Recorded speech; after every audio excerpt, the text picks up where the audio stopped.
సమయంలో ప్రభు మన కొరకు ఉద్దేశించిన వాక్య ధ్యానాంశము లూకా సువార్త 18వ అధ్యాయము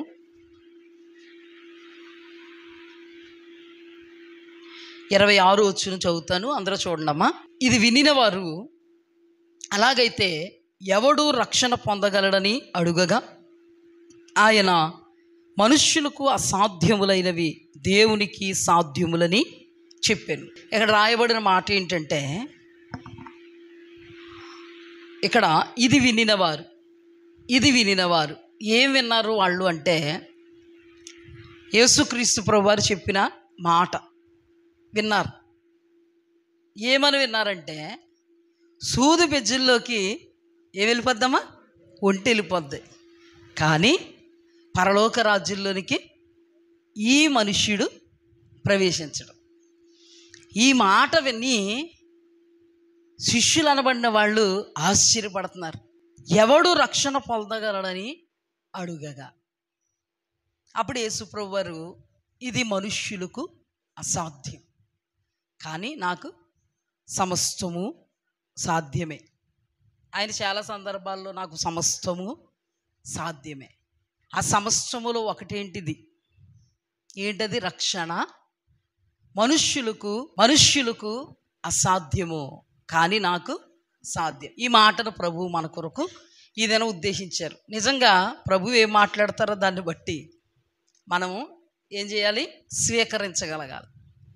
ఎవరు స్వీకరించగలరు? దేవుని ఆత్మ ఎవరిలో ఉంటుందో వాళ్ళే స్వీకరించగలరు. దేవుని ఆత్మ ఎవరిలో ఉండదో, దేవుడంటే ప్రేమ ఎవరిలో ఉండదో, దేవుడంటే ఆసక్తి ఎవరిలో ఉండదో, వాళ్ళు ఈ మాటను ఎంతమాత్రం స్వీకరించలేరు. అందుకే దేవాది దేవుడు చెవి గలవాడు వినుగాక. అంతే దేవుని యొక్క అర్థం, అంతరార్థం చెవులు లేవు కొంతమందికనా? ఏమా, ఇక్కడ ఉన్న వాళ్ళందరికీ 2 చెవులు ఉన్నాయా లేదా? నాతో సహా ఉన్నాయా? మనకున్నాయి అందరికీ. మరి ఎందుకు చెవి గలవాడు వినుగాక? పాపం సృష్టికర్త ఒక్కొక్కల చెవులు లేవనుకున్నాడేం పాపం. అంటే జనాలందరూ రాగదగినట్టుగా వస్తారు, కూర్చుంటారు, కానీ వినరు. వీళ్ళకి దురద చెవి ఎక్కువ. ఏ చెవి? ఈ రోజున ప్రభు మాట్లాడబోతున్నారు. ఆ మాటను బట్టి మనం ఏం చేయాలి? ఏది కూడా ఊరికే దేవుడు మాట్లాడరు. ప్రభువు మాట్లాడినప్పుడు నాకు చాలా ఆశ్చర్యం కలుగుద్ది. ఎందుకంటే ఒక్కొక్కసారి ఒక్కో రీతిగా నడిపిస్తూ ఉంటారు ఆయన నన్ను. కొన్ని సందర్భాల్లో వాక్యం అంతా ఇచ్చేస్తూ ఉంటారు. ఇక్కడికి వచ్చిన తర్వాత చాలా అద్భుతంగా మాట్లాడుతుంటారు. కొన్ని సందర్భాల్లో నాకే ఆశ్చర్యం కలుగుతుంది, అక్కడ తలంపు రాదు, కానీ ఇక్కడికి వచ్చిన తర్వాత మాట్లాడతారు. కొన్ని సందర్భాల్లో ఏం జరుగుతుందో మనకు తెలీదు.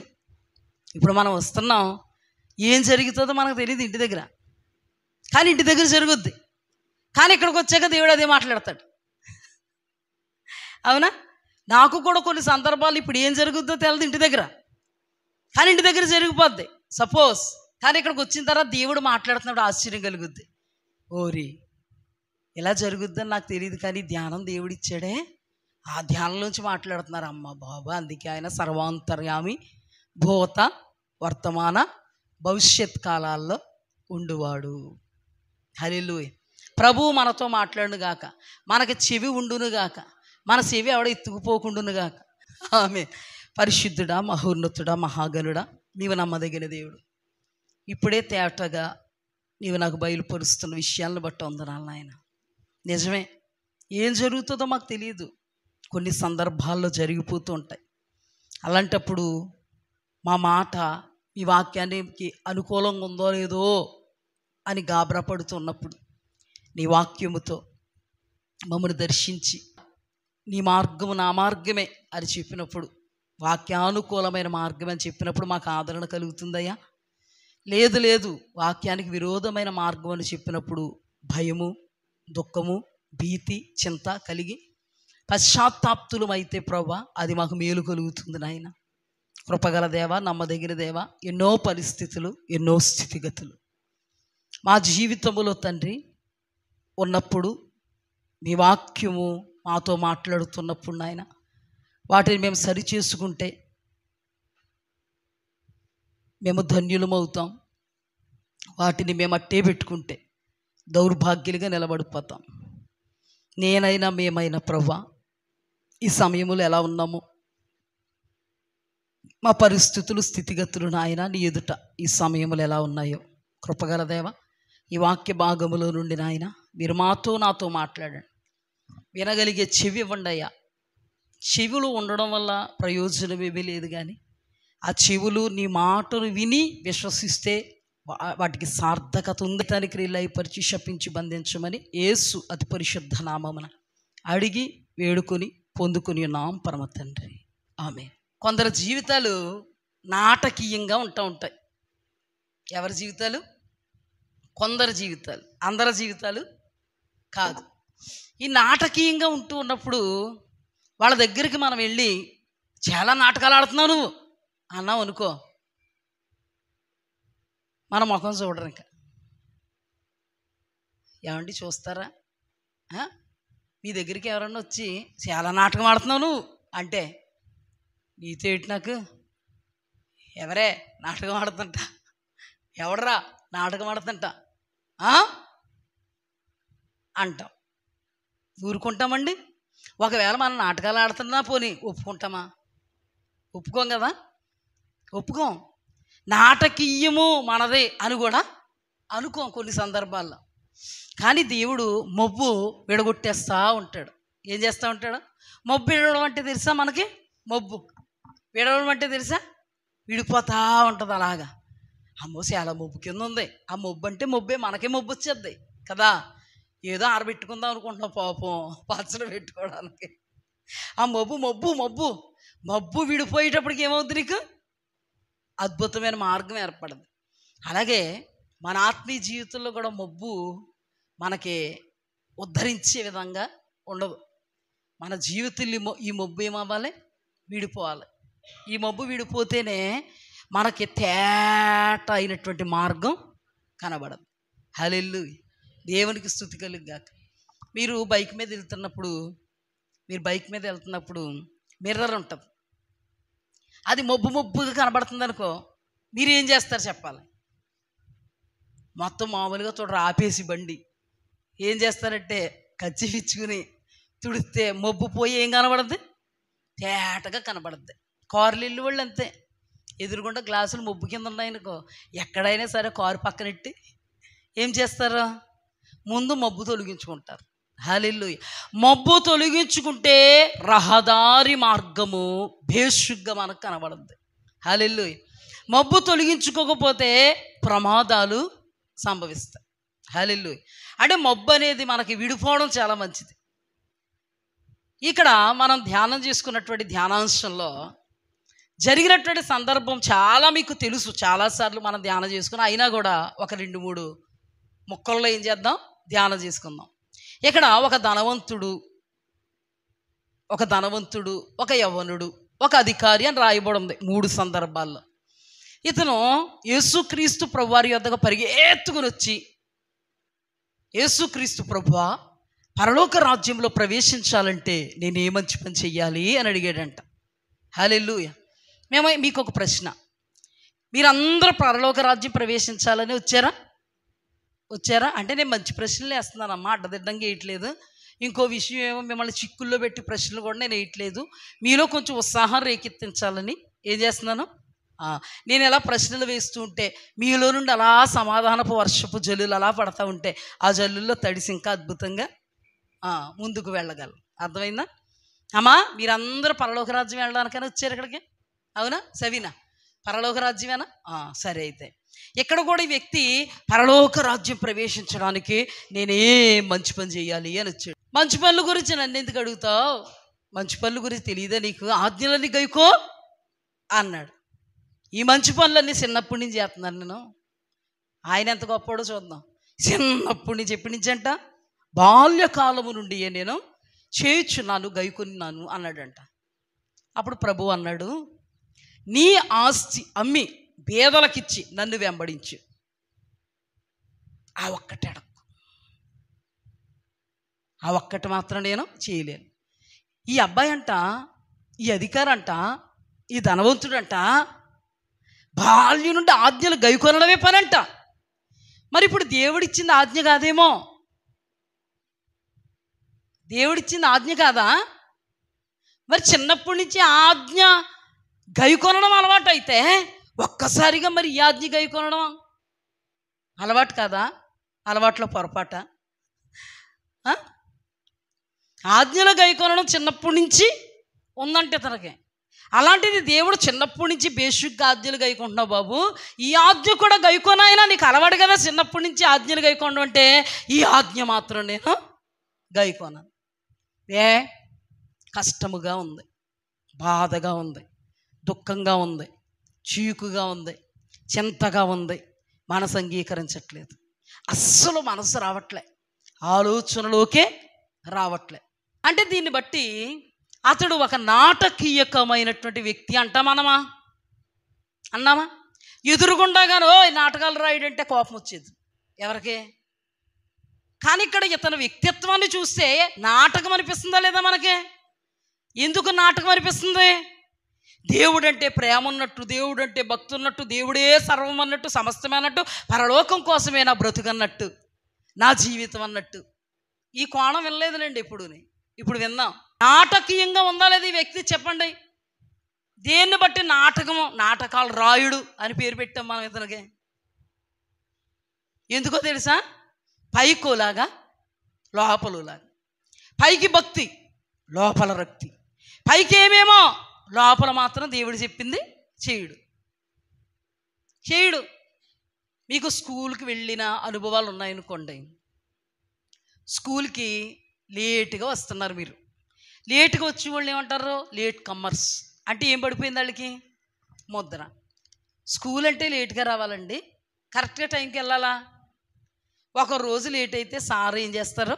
ఊరుకుంటారు. రెండో రోజు లేట్ అయితే చెప్పుతారు, ఒరే టైంకి రారా, ఫ్లెడ్జ్ అయిపోతుంది కదా. India is my country, all Indians are my brothers and sisters అంటారా? మరి దానికే రారా నువ్వు? ముందు రారా?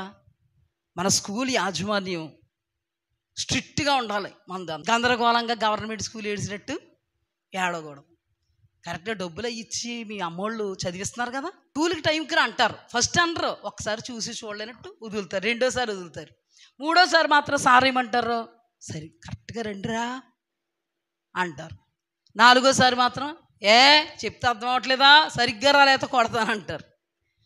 నువ్వు ఐదో రోజు కూడా అలాగొస్తే కొడతారా? వచ్చేస్తానండి అన్నావనుకో, ఖచ్చితంగా నమ్ముతాడు సార్. వచ్చేస్తాడు, ఎంత భయంగా అంటున్నాడు కదా, ఎంత లెక్చర్ ఇచ్చాను కదా, వచ్చేస్తానండి హాయ్ అన్నాడు కదా, ఖచ్చితంగా వచ్చేస్తాడని ఎక్స్పెక్టేషన్తో ఉంటాడు.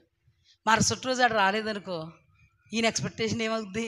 దెబ్బతింటుంది. అమ్మో సేల నాటకాలు ఆడుతున్నాడు వీడు అని మళ్ళీ చెప్తాడు. మూడోసారి కూడా వచ్చేస్తానండి అని రాలేదనుకో, నాటకీయమని అర్థమైపోద్ది. నేను నాటకాలు ఎక్కడ ఆడానంటే కుదరదు. నువ్వు అలా ప్రవర్తించావు కాబట్టి ఆ ప్రవర్తన ఎలా ఉంది? నాటకీయంగా ఉంది. ఉందా లేదా? ఉందా? ఇక్కడ కూడా ఇతడు నాటకీయంగా ఉన్నాడు. ఒక మాటలో చెప్పాలంటే తనకే తెలియని నాటకీయంగా ఉన్నాడు. ఒరే నాటకాలు రాయుడు అన్నామనుకో మనం, ఏడుపు. అక్కడికి ఏదో మనమే పాపాత్మునాడు పుణ్యాత్తుడు అన్నట్టు మాకు అంతలా గిట్టి. అంటే కొంతమందిలో ఇటువంటి పరిస్థితులు ఉంటాయి కదా, అవునా? చూడండి, ఇక్కడ జాగ్రత్తగా అధ్యయనం చేస్తే ఇతను నేను అంటాను నాటకీయుడు, నాటకాలు రాయుడు. అంటే పైకి ఒక వేషం, లోపల మరొక వేషం. పైకి మాత్రం నాకు దేవుడే, పైకి మాత్రం పరలోకమే నా అంతఃపురం, పైకి మాత్రం నా దేవుడితో ఏకమైపోవాలి, నా దేవుడితో మమేకమైపోవాలి.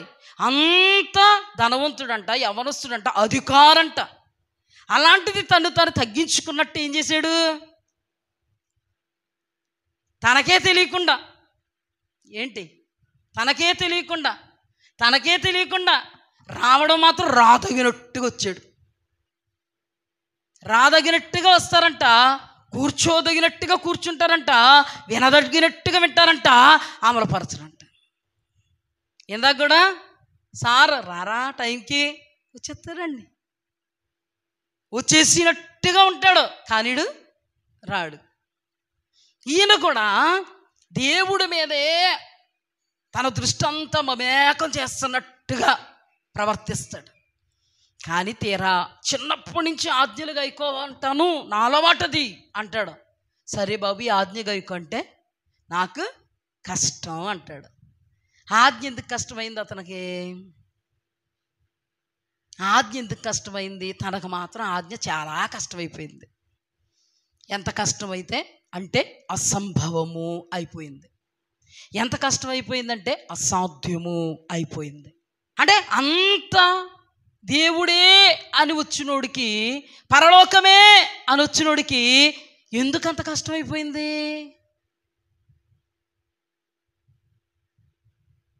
మీరేమని పేరు పెడతారు అతనికి?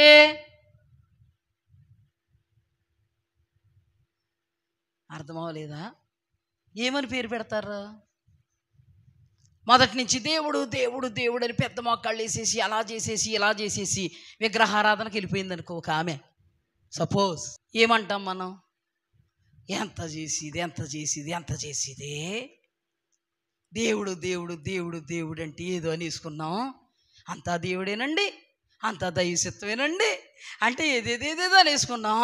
ఎల్లెల్లెల్లెల్లి ఎంత నాటకం!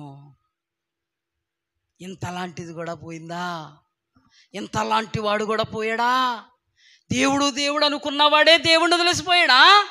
దైవజనులు దైవజనులు దైవజనులు అనుకున్నవాడే దైవజనులు వదిలేసిపోయాడా? పరిచర్య పరిచర్య పరిచర్యను రాసుకు పూసేసినోడే పరిచర్య వదిలేసిపోయాడా? నాకు దేవుని కార్యాలంటే దీవెన దీవెన దీవెన అన్నవాడే ధన్యతగా భావించకుండా దౌర్భాగ్యంగా భావించాడా? ఎప్పుడు ఈ ముక్కు ఊడిపోదు అనుకున్నాం, ఎంత తొందరగా ఊడిపోయిందా? ఎలా కనిపిస్తుంది మనకి? అమ్మో, సీన్ ఏమైంది? రివర్స్ అయ్యింది. ఈ సీన్ రివర్స్ అవుతుందని ఎప్పుడన్నా గెస్ చేసావా? నువ్వు గెస్ చేసావా? ఇప్పుడు చూడండి, ఈ వ్యక్తి ఇంత ఆరాటంతో పరలోకం పరలోకం అన్నాడే, ఇంత ఆరాటంతో పరలోకం పరలోకం అని వచ్చినోడే పరలోకపు ఏంటి, పరలోకపు తలుపు కూడా ఇలా చూడడానికి అర్హత లేకుండా అయిపోతాడని అనుకున్నాం మనం. పరలోకపు అంచులో ముట్టకుండా అయిపోతాడు అనుకున్నామా? ఇదేంటి? వాళ్ళకే తెలియనటువంటి అంధత్వము మరియు మందత్వము. మనం ఏమంటాం? నాటకము. నేను నాటకాలు రాయుడిని కాదు అన్నా కూడా మనం ఏమంటాం? అమ్మాయి అంత నాటకం ఉంది వీడికి, పైకేమో ఆజ్ఞలన్నీ గైకున్నాను అన్నాడు, తీరా ఆజ్ఞ గైకొనమంటే నా వల్ల కాదు అంటున్నాడు. నమ్మేసాం మనం అని అనుకుంటాం. ఇతడు మన ముందు ఒక నాటకీయమైనటువంటి వ్యక్తిగా ముద్రింపబడ్డాడు. ఎప్పుడైనా కూడా ఒక మాట మీద మనం నిలబడ్డాం అనుకో, ఖచ్చితంగా మన మీద ముద్రలు ఏర్పడతాయి. పర్ఫెక్ట్. ఒక్కరోజు 2 రోజులు అంతే తప్ప, ఏదో జరగకూడనిది ఏదో జరిగితే తప్ప మానరిళ్ళు అని కొంత మీద ముద్రలు పడతాయి. అవునా? కొంతమంది మీద ఈ క్యాండిడేట్ ఎప్పుడు పడితే అప్పుడు మానేసి క్యాండిడేట్ అని కొంతమంది మీద ముద్రలు పడతాయి. ఎవరి పరిస్థితిని బట్టి వాళ్ళ మీద ముద్రలు పడతాయి. కొంతమందిని అంటాము చాలా బలమైన విశ్వాసులు, కొంతమందిని అంటాము చాలా బలహీనమైన విశ్వాసులు, కొంతమందిని అంటాము ఓవర్ కాన్ఫిడెన్స్ ఎక్కువగా ఉంటుందండి వీళ్ళకి. చాలా ఓవర్ కాన్ఫిడెన్స్ తోటే మాట్లాడతారండి. నేనే పరలోకం వెళ్ళిపోతానంటారండి, నేనే పరిశుద్ధుని అంటారండి, నేనే పెద్ద మోకాళ్ళు వేసి ప్రార్థన చేస్తానంటారండి, నేనే ఇంత గొప్ప అంత గొప్ప అంటారండి. తీరా సూత్తుల్లోకి ఇదేంటండి ఇలాగ అయిపోయారు అంటే కొంతమంది తమ జీవితాల్లో ముద్రలు పడతా ఉంటాయి. ఇతని మీద మనం ఏ ముద్ర వేయగలం? నాటకీయమైనటువంటి వ్యక్తిగా మనకి కనబడ్డాడు, ఓవర్ కాన్ఫిడెన్స్తో ఉన్నట్టుగా మనకి కనబడ్డాడు. ఆజ్ఞలన్నీ గైకుంటానని డొప్పు కొట్టుకున్నాడు, కానీ తీరా ఆజ్ఞ గైకో అంటే చతికిలబడినట్టుగా మనం చూడగలుగుతాం. ఇతని జీవితంలో దేవుడే సర్వం అనుకున్నాడు, కానీ దేవుణ్ణి పక్కన పెట్టి దేవుని స్థానంలో డబ్బే సర్వం అని చూపించాడు. మనకి దేవుడి కంటే నాకు డబ్బే సర్వం అని చూపించాడు. బేదలకు నేను ఇవ్వడం అసంభవం, అది నా వల్ల జరగదని చూపించాడు. నా ఆస్తి నమ్మి బేదలకు నేను ఇవ్వను, నిన్ను వెంబడించలేను అని చూపించాడు. మొట్టమొదటిగా తను ఎలా వచ్చాడంటే నిన్నే వెంబడిస్తాను అన్నట్టుగా వచ్చాడు. కడపటికి అతను ఏమైపోయాడు? నిన్ను నేను వెంబడించును. ఆడు మొదటి వాడిగా వచ్చాడు, కడపటి వాడై పోయాడు. మొదటి వాడిగా వచ్చాడు, కడపటి వాడై పోయాడు. ఇప్పటికి ఎన్ని చెప్పుకున్నాం మనం? చాలా చెప్పుకున్నాం. కానీ అన్నట్లు అతను మొదటి వాడై ఉన్నాడు, కడపటి వాడై పోయాడు. ఇతను అబ్రహాము కుమారుడు కాదా? ఇతడు దేవుని బిడ్డ కాదా? ఇతడు ఒక అన్యుడా అంటే అన్యుడు కాదు. మరి ఎవరు అంటే మనవలే ఇతడు ఒక క్రైస్తవుడు, మనవలే ఇతడు ఒక విశ్వాసి. ఇతనులో ఉన్నటువంటి జీవితం మనలో ఉంటే దౌర్భాగ్యం. ఇతనులో ఉన్న జీవితం మనలో ఉందని తెలిసినప్పుడు, దేవుడు మాట్లాడుతున్నప్పుడు ఈ జీవితాన్ని మనం సరి చేసుకుంటే ధన్యులం కాబోతున్నాం. హల్లెలూయా. ఎన్ని లోట్లున్నాయి ఇతనిలో? మొట్టమొదటిగా ఇతను బ్రతుకంతా నాటకీయం అనేటువంటి ముద్ర. రెండవదిగా దేవుడే నాకు సర్వం అనుకున్నాడు, కానీ దేవుడు కాదు నాకు, నా ధనమే నాకు సర్వం అనుకున్నాడు. దేవుడితో ఉండడానికే, పరలోక రాజ్యం ప్రవేశించడానికే ఏం చెయ్యాలని వచ్చాడు. ఏం చెయ్యాలో దేవుడు చెప్తే చెయ్యలేనని పోయాడు. ఇవన్నీ మైనస్లే చూడగలుగుతున్నాం, మైనస్లే. బాల్యములో నుండి నేను నీ పని చేస్తున్నాను, సత్క్రియలు చేస్తున్నాను, బాల్యములో నుండి కూడా నేను ఆజ్ఞలు గైకుంటున్నాను అని అనుకుని వచ్చాడు. ఇప్పుడు ఒక ఆజ్ఞ ఇస్తే నా వలన కాదని పోయాడు. పరలోకమే నాకు శాశ్వతం అని అనుకున్నాడు. ఆ తర్వాత పరలోకమే నాకు శాశ్వతం అనుకున్నాడు. పరలోక రాజ్యానికి ఎంత దూరంగా ఉన్నాడు? ఆమడ దూరాన ఉన్నాడు. టోటల్గా అతడు ఏ ఉద్దేశ్యంతో వచ్చాడో ఆ ఉద్దేశ్యములో నిలబడలేకపోయాడు. అతను ఏమనుకున్నాడో అనుకున్నది సాధించలేకపోయాడు. ఏ పరుగుతో యేసుప్రభు వారి దగ్గరికి వచ్చారో అదే పరుగుతో వెనక్కి తిరగకుండా వెళ్ళిపోయాడు. ఏ విషయంలో అతడు సక్సెస్ అనుభవించాడు, ఆశను చూపాడు, అందుకోలేకపోయాడు. ఆశను మనందరికీ చూపించాడు. నా ఆశ ఇది. ఏంటి నీ ఆశ? పరలోక రాజ్యం ప్రవేశించడమే నా జీవిత గమనం అన్నవాడు సూది బెజ్జలోకి ఉంటాను వెళ్ళిపోద్దుగా. నీ మహానుభావుడు వెళ్ళంట ఎక్కడికి? పరలోకం. ఏ పాపం? క్రైస్తవుడు కాదా? ఆజ్ఞలంటే తెలీదా? కట్టడలంటే తెలీదా? విధులంటే తెలీదా? ధర్మం అంటే తెలియదా? క్రైస్తవ జీవితం ఒక పోరాటం అని తెలీదా? అన్నీ అనుకూలంగా ఉండవు, ప్రతికూలంగా ఉంటాయని తెలీదా? ప్రతికూలతలో దేవుని వాక్యాన్ని గైకొనడమే ఆత్మీయత, జయ జీవితం, దేవుని సంతోషపెట్టేటువంటి అనుభవం. ఈ లోకంలో నేను పరిపూర్ణత చెందడానికి ఆస్కారం. ఈ పరిపూర్ణత నన్ను పరలోకం చేరుస్తుంది. ఇదే నాకు త్యాగాన్ని నేర్పుతుంది అనే విషయం అతనికి తెలియదా? కానీ అతనికి అసాధ్యమైపోయింది. ఏ విషయంలో వచ్చాడో ఆ విషయంలో అతడు ఓటమి చెంది వెనక్కి తిరిగి వెళ్ళిపోయాడు. మనం ఏదైతే ధ్యానం చేసుకున్నామో దీన్ని, ఈ పాయింట్స్ని దగ్గరుండి చూశారు ఎవరో? శిష్యులు. ఇప్పుడు ఈ పాయింట్స్ అన్నీ మనము ధ్యానం చేసుకున్నప్పుడు అతను అన్ని విషయంలో నెగిటివ్లే పడుతున్నాయి, మైనస్లు పడుతున్నాయి. మనకు చాలా ఆశ్చర్యమైంది. ఈ మైనస్లు పడుతున్నప్పుడు దేవుడు ఏమన్నాడంటే, ఎంత ఆతృతగా పరలోక రాజ్యం ప్రవేశించాలని వచ్చినోడు పరలోక పంచు కూడా చూడలేడు అని అనేటప్పటికీ శిష్యులకి కాస్త భయమే కలిగింది. ఇప్పుడు మనం ఈ వాక్యమును ధ్యానం చేస్తున్నప్పుడు మనకు ప్రశ్న రావాలి కదా. ఖచ్చితంగా మనకు భయం కలిగిందా? ఓరు బాబోయ్, ఇంతలాంటోడే పరలోక రాజ్యం ప్రవేశించడం దుర్లభమా? బాల్యము నుండి ఆజ్ఞలు గైకున్నోడే పరలోక రాజ్యం ప్రవేశించడం దుర్లభమా? పరలోకానికి ఎగిరి వెళ్ళిపోతాను అనుకుంటూ వచ్చినోడు పరలోక రాజ్యం ప్రవేశించకుండా వెనక్కి మళ్ళీపోయాడే.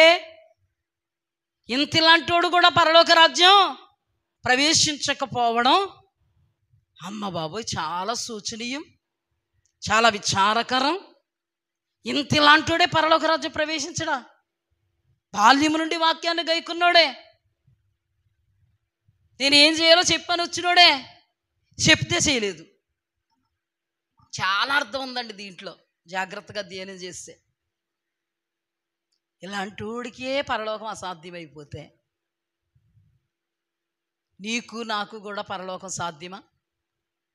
ఒక్క మాట చేద్దాం, బాల్యము నుండి మనం గైకొనేసామా అంటే జస్ట్ ప్రశ్నేనమ్మా, సమాధానం చెప్దాం. బాల్యము నుండి గైకున్నామా? యేసు ప్రభు దగ్గరికి పరిగెత్తుకుని వచ్చేసి యేసు ప్రభు నన్ను ఇప్పుడే తీసుకుపో పరలోకం అన్నామా అంటే చెప్తే అతనితో కంపేర్ చేసుకుందాం. ఏం చెప్తే చేసేస్తాం ప్రభు అన్నామా? పోనీ అలాగని చెప్తే చేసామా? అతను ఎలా ఉన్నాడు మనకంటే అతను ఎలా ఉన్నాడో? మనం ఐశ్వర్యవంతులమో కాదో నాకు తెలియదు, కానీ అతను మాత్రం చాలా శ్రీమంతుడు, కోటీశ్వరుడు. అయినా కానీ పరిగెత్తుకుని వచ్చాడు ఎక్కడికే? యేసు ప్రభు దగ్గరికి. పెద్ద మోకాళ్ళు వేసాడు. ఇక్కడ మోకాళ్ళు వేయడానికి కొంతమంది కష్టంగా ఉంటుంది, ఆరాధనలో నిలబడ్డానికి కూడా కొంతమంది కష్టంగా ఉంటుంది. కానీ అతను ఏం చేశాడంట? చాలా ఐశ్వర్యవంతుడంట, చాలా ధనికుడంట, పెద్ద మోకాళ్ళు వేసాడంట. వేసి మాట్లాడుతున్నాడంట. ఈడ్చి తన్నితే నాకు నీకు కూడా అంత ఆస్తి లేదు, కానీ ఆస్తి ఉన్నా కూడా అంత అలాగే వెతికాడు, అంతలా దేవుని ఎదురు తగ్గించుకున్నాడు, పెద్ద మోకాళ్ళు వేసాడు. నేనేం చేయాలో చెప్పు అన్నాడు. తీరా చెప్పేటప్పటికి ఆ ఒక్క విషయంలో వెనుదిరిగిపోతేనే అతనికి ఏం లేదు, పరలోకం లేదు. మరి మన జీవితంలో ఒక్కసారి అధ్యయనం చేసుకుంటే మన జీవితంలో అతడు ఎన్నోసార్లు తగ్గించుకున్నాడులే, ఒకసారి మనకు కనబడుతున్నాడు తగ్గించుకున్నట్టు. మనం ఎన్నిసార్లు హెచ్చించుకున్నామనేది మనం ధ్యానం చేసుకోవాలి.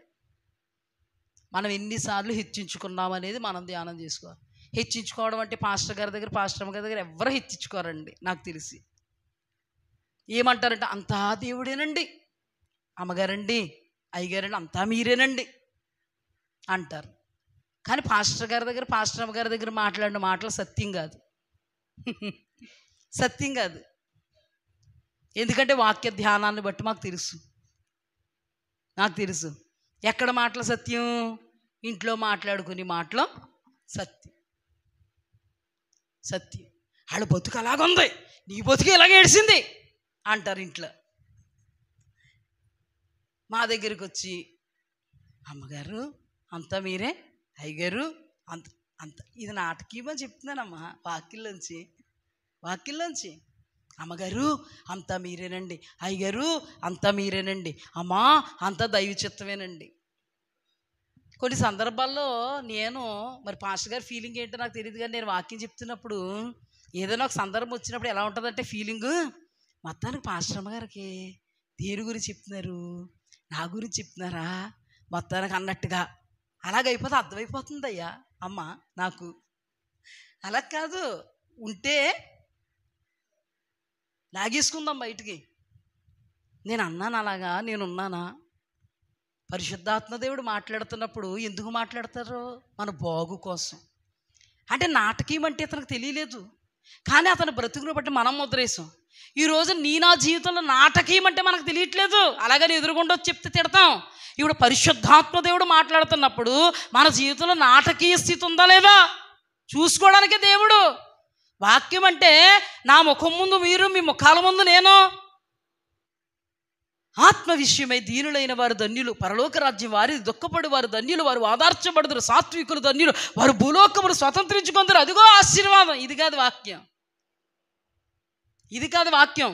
ప్రభువు నీ హృదయపు తలుపు తడుతున్నప్పుడు ఆ తలుపు తెరుచుకొని ఆ తలుపులో నుండి నీలో ఉండకూడనివి తలుపులో నుండి బయటికి వెళ్ళిపోవాలి, దేవుడు నీలోనికి వచ్చేయాలి. ఇది వాక్యం. ఇది వాక్యం. అంతా దైవ చిత్తమేనండి. ఎంత కష్టమైనా మేము అనుభవిస్తున్నామండి అని వెళ్ళి ఇంటికి, నీ బతుకి అలాగే ఏడిసిందే, దాని బ్రతుకు చూడు ఎంత బాగుందో, ఏడుపు ఏడుపు, మేము తట్టుకోలేకపోతున్నాం నీ బతుకుని చూసి అన్నాం అనుకో, దైవజనులతో చెప్పింది కరెక్టా తప్ప? కరెక్టా తప్ప? నీలో నిజంగా బాధ ఉంది, బాధ లేదు, మేము దేవుని బట్టి ఈ బాధ దిగమింగుకుంటున్నామని నువ్వు దైవజనుల దగ్గర ఏమేసావు? మేకప్ వేసావు. ఇది నాటకీయము. మనకే తెలియకుండా నాటకీయం. దేవుడి మీద ఆధారపడడం అంటే అది కాదు. దేవుడి మీద ఆధారపడడం అంటే నువ్వు ఏ మాట అయితే మాట్లాడో ఆ మాట మీద ఆధారపడడం. ఎంత కష్టమైనా, అమ్మా అయ్యా మీ ద్వారా దేవుడు పలికించిన మాటలను బట్టి మేము శిరము వంచి శిరస్సు వహించాం. అయినను దైవ చిత్తంలో ఏముంటాయి? కష్టాలుంటాయి, కన్నీరుంటుంది, నష్టాలుంటాయి, ఇరుకులుంటాయి. అవన్నీ కూడా మేము సంతోషంగా అనుభవిస్తున్నాం. దేవుడు ఎప్పటికీ మా చెయ్యి విడవడని మాకు తెలుసు అని దైవజనుల దగ్గర చెప్పి, అక్కడికి వెళ్ళి ఇంటికి ప్రార్థనలు కూడా గుండ్లు బాధేసుకుని, నా బతుకింతే ప్రభు, ఎప్పుడుని ఎప్పుడు ఏడుపు కొట్టు బతుకే రాసేసేవాడు ప్రభు నాకు. ఆ పిల్ల చూడు ప్రభు ఎంత బాగుందో, నా పిల్ల చూడు ప్రభా. పిల్లోడు చూడు ప్రభు ఎంత బాగున్నాడో, నా పిల్లోడు చూడు ప్రభా. ఆ అల్లుడు చూడు ప్రభా ఎలా ఉన్నాడో, నా అల్లుడేడు ప్రభా. వచ్చినప్పటి నుంచి నా బ్రతుకు చూడు ఎలాగుందో, ఆడ బ్రతుకు ప్రభా అన్నావు అనుకో, నాటకీయం. అంటే నీకే తెలియకుండా నువ్వు ఎలా బ్రతుకుతున్నావో కూడా నీకు తెలియట్లేదు. ఒక మార్గం మీద, ఒక సరళమైన మార్గం మీద, ఆ త్రాడు మీద నువ్వు నడవలేక ఏమైపోతున్నావు? తికమక పడిపోతున్నావు. ఇప్పుడు మనం ధ్యానం చేసుకున్నవాడు నాటకీయం అని అర్థమైంది. ఇప్పుడు మనం ధ్యానం చేసుకున్నవాడు పైకొకటి లోపల ఒకటి అన్నట్టు అర్థమైంది. ఇప్పుడు మనం ధ్యానం చేసుకున్నాడు, అయ్యి బాబోయుడు దేవుడు చిత్తాన్ని దాటిపోవడం, దేవుడిని దాటిపోవడం, దేవుని మాటను దాటిపోవడం, దేవుడు తలంపుల్లో ఉండిపోతాడు, దేవుడు కోసం ఏదన్నా చేస్తాడంటే నేనేమి చేయలేనని చేతులెత్తేసాడు. ఈ రోజున కూడా విశ్వాసుల యొక్క జీవితాలు నాటకీయంగా ఉండకూడదు. మన బ్రతుకులోనంట మనం అన్ని విషయాల్లో ఈ వాక్యాన్ని బట్టి ధ్యానం చేస్తే, అన్ని విషయాల్లో దేనికైనా మనలో నిరీక్షణ ఉండాలి. హల్లెలూయా. దేనికైనా మనలో విశ్వాసం ఉండాలి, దేనికైనా మనలో త్యాగం ఉండాలి, దేనికైనా ఎంత పోరాటమా, మన ఆరాటం ఏమై ఉండాలో తెలుసా? పోరాటములో జయించి నిలబడతానని ఆరాటం మనకు ఉండాలి. హల్లెలూయా. కానీ తనకే ఏం లేదు, ఓవర్ కాన్ఫిడెన్స్ ఉంది. కానీ తను ఏ ఉద్దేశ్యంతో వచ్చాడో ఆ ఉద్దేశ్యంలో సఫలీకృతుడై నిలబడగలిగేటువంటి ఆత్మ సంబంధమైన ఓర్పు, సత్తా, ఆత్మ సంబంధమైన జయ జీవితం, ఆత్మ దేవుని యొక్క స్వాధీనం ఇతనిలో లేదు.